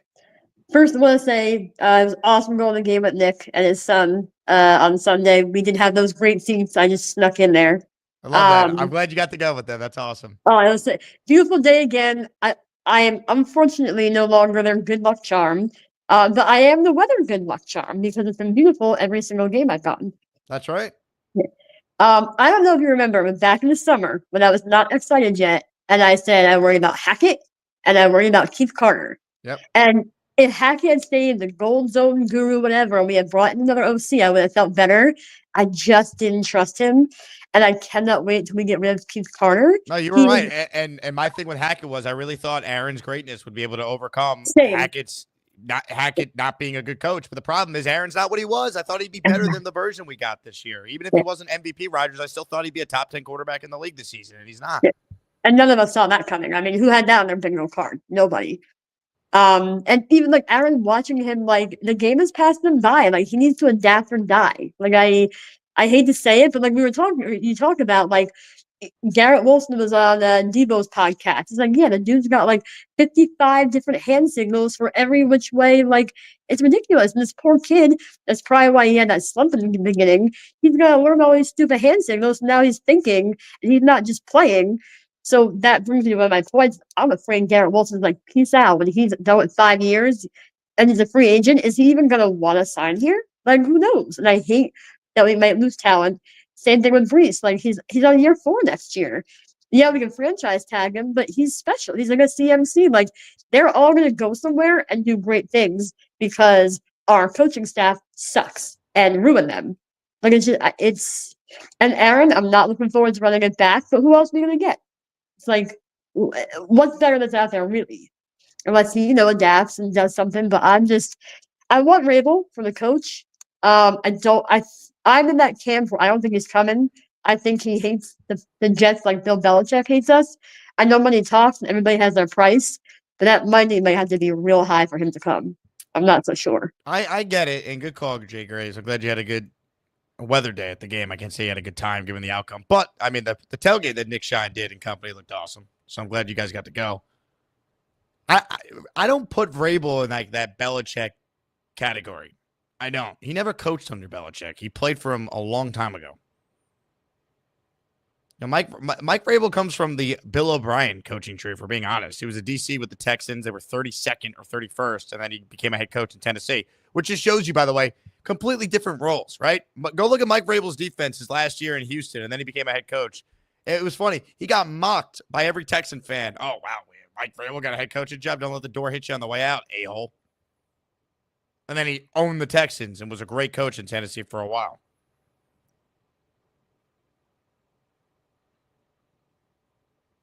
So, look, if you want him, you got to pay up. We'll see. I'll tell you what. If the Browns fire Stefanski, they're probably making Vrabel their head coach. And then I'd hire Kevin Stefanski in a second. Kyle Clifton is up next. Hey, Kyle. Hey, I think I agree with you that Vrabel doesn't have the same animosity towards the Jets. Like that whole one-day resignation on a piece of paper, it's there was something going on there with Belichick and Parcells and ownership. He had some sort of pipeline that he didn't like what was coming down the pike, and he wanted out, and he wanted a fresh start in a new place. I don't love the idea of Curtis. I love Curtis himself, but I think what you've seen with some of these former Hall of Fame players like Elway, they were quarterbacks, right? And they were extroverts, and they were lightning rods. So when they need someone to speak for the organization, it's them, right? And I don't know if Curtis is that guy. But he's not the GM or the coach. He would just I know be that. in the interview process. Yeah, I get it. He'd be atop the coach and the GM, right? That's how they'd layer it, right? Yeah, he'd be involved. Like, Gary Myers mentioned he wants to get into NFL ownership. Sell him a part of the team. Make him a part of your organization. Like, my big thing is Woody Johnson doesn't have enough football people around him.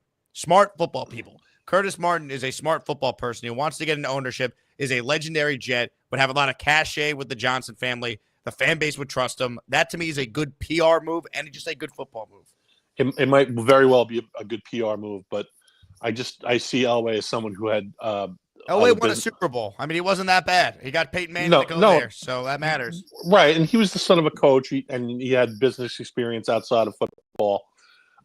So he brought that to it. Ideally, if you're going to hire, one of your classic ex-players to do this, they would have either a little bit of a coaching background or a little bit of a personnel background. What about you, Kyle? You played for the Jets. If Woody calls you, would you help? I would have no problem running this team. See, this is what we're talking about here. With an iron fist, authoritarian. That's the only way I roll. But I don't see Curtis just on surface as being that guy. On the earlier call, Alan asserted that I said we owe Rodgers something. We don't owe Rodgers anything. I never said that. I think that he might be the best option. I think I'm echoing what a lot of other callers, including recent Rob call, that just looking around, he might be the best option as a bridge quarterback for next year. He did not play well in the first half yesterday. It was awful.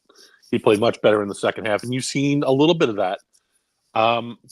It looks a lot of times in the first couple of games, 10 games, 11 games, 12 games, he's looked like a guy who was off from football for a year at 41.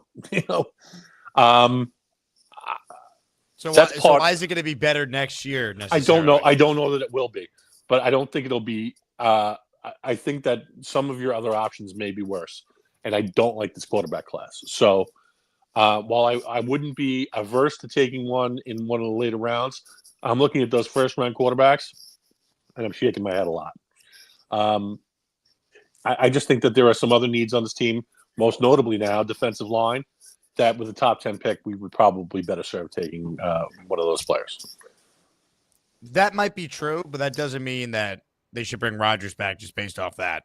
Because there's also a financial component to all this, too. No, but I mean, even you're getting a Hall of Fame quarterback, right? Who's granted not at his Hall of Fame best, but it's with the prices for quarterbacks now, like you could do worse for a bridge quarterback than this guy, I think. I agree with that sentiment, but just like the Giants benched Daniel Jones because of cap ramifications, Kyle, like I pulled up the Rodgers contract here. If Rodgers is gone after this year, right? $49 million dead cap hit, or $14 million in 2025, $35 million in 2026 if they do it after June 1st. If they keep Aaron Rodgers for next year, his cap hit is a manageable $23 million, which is fine.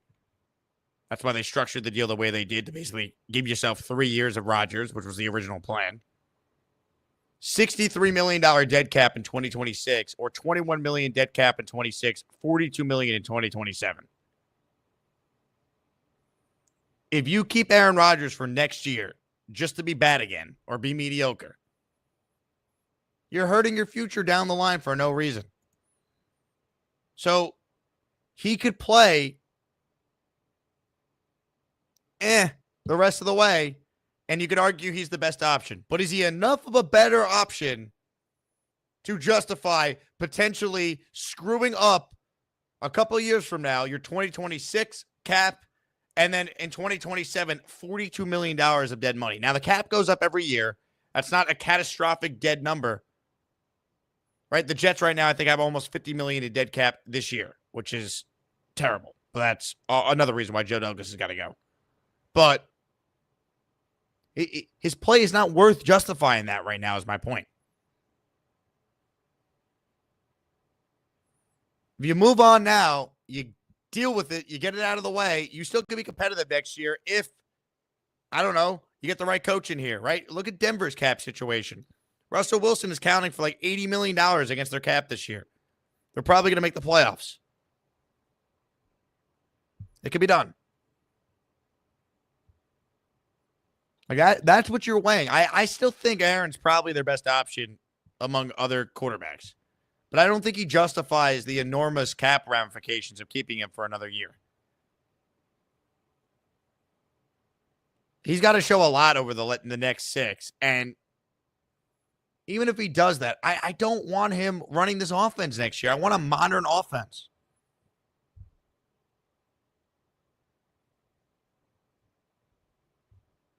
All right, like, in fact, I'm just seeing this here. Play like a Jet has this all in tweet form, so I can pull it up on the screen and we can go through it.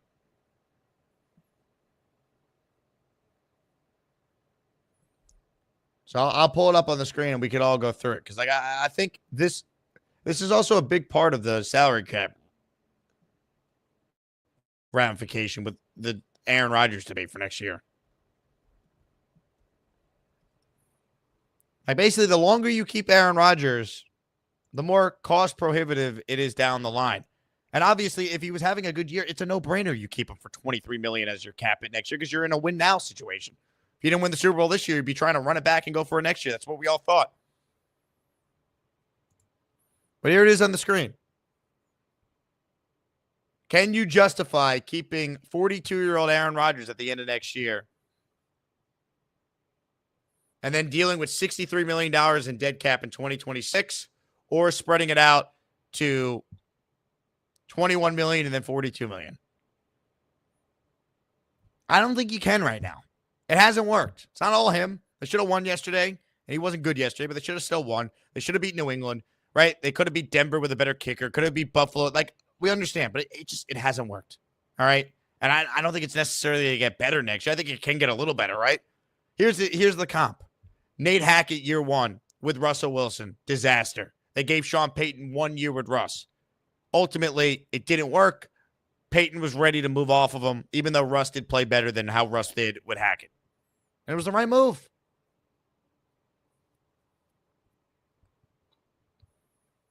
I don't know how you can look at this, though, and justify right now running it back with Rodgers. I don't think you can. And this is coming from someone who's about as positive of an Aaron Rodgers guy as anyone out there. Hit the like button if you're just tuning in. Ladies and gentlemen, that's a show. Thank you all for watching. Thanks to Will Pa, who joined us for the first hour of today's program. So go back and get Will Parkinson's thoughts if you missed it. Jet fans, hang in there, man. Hang in there. I'll end today's show with a never-before-seen clip. If you watched us last week, we had a first-time guest on the show. Rami Levy, who is a talk show host on WFAN. Big Jet fan, does the Jet podcast with Bilal Powell. He was on the show, and Bobby Midnight promised to call in to Rami's overnight program from 2 a.m. to 6 a.m. Saturday night into Sunday morning. Not only did Bobby Midnight call into that show at 4 o'clock in the morning, but he called in to sing happy birthday to Rami's dad.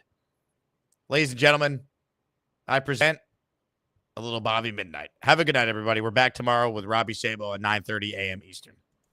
Bob in Vermont. Bob, what's going on? Yeah, Remy, remember me? I don't remember you.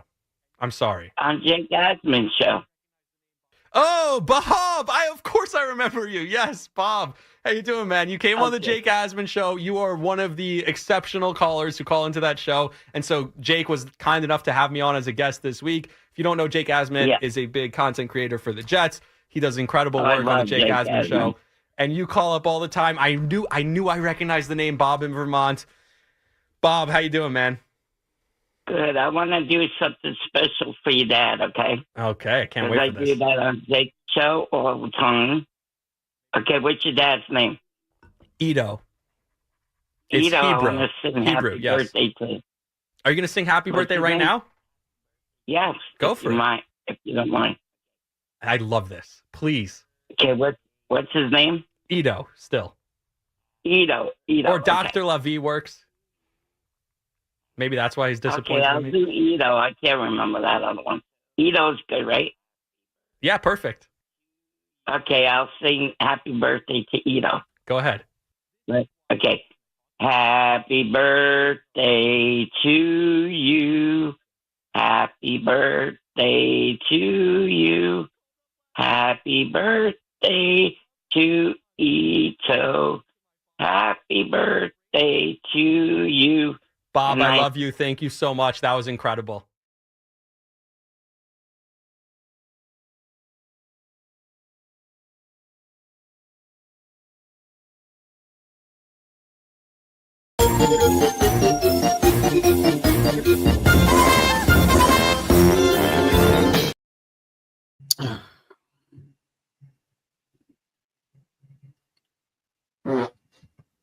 Excuse me.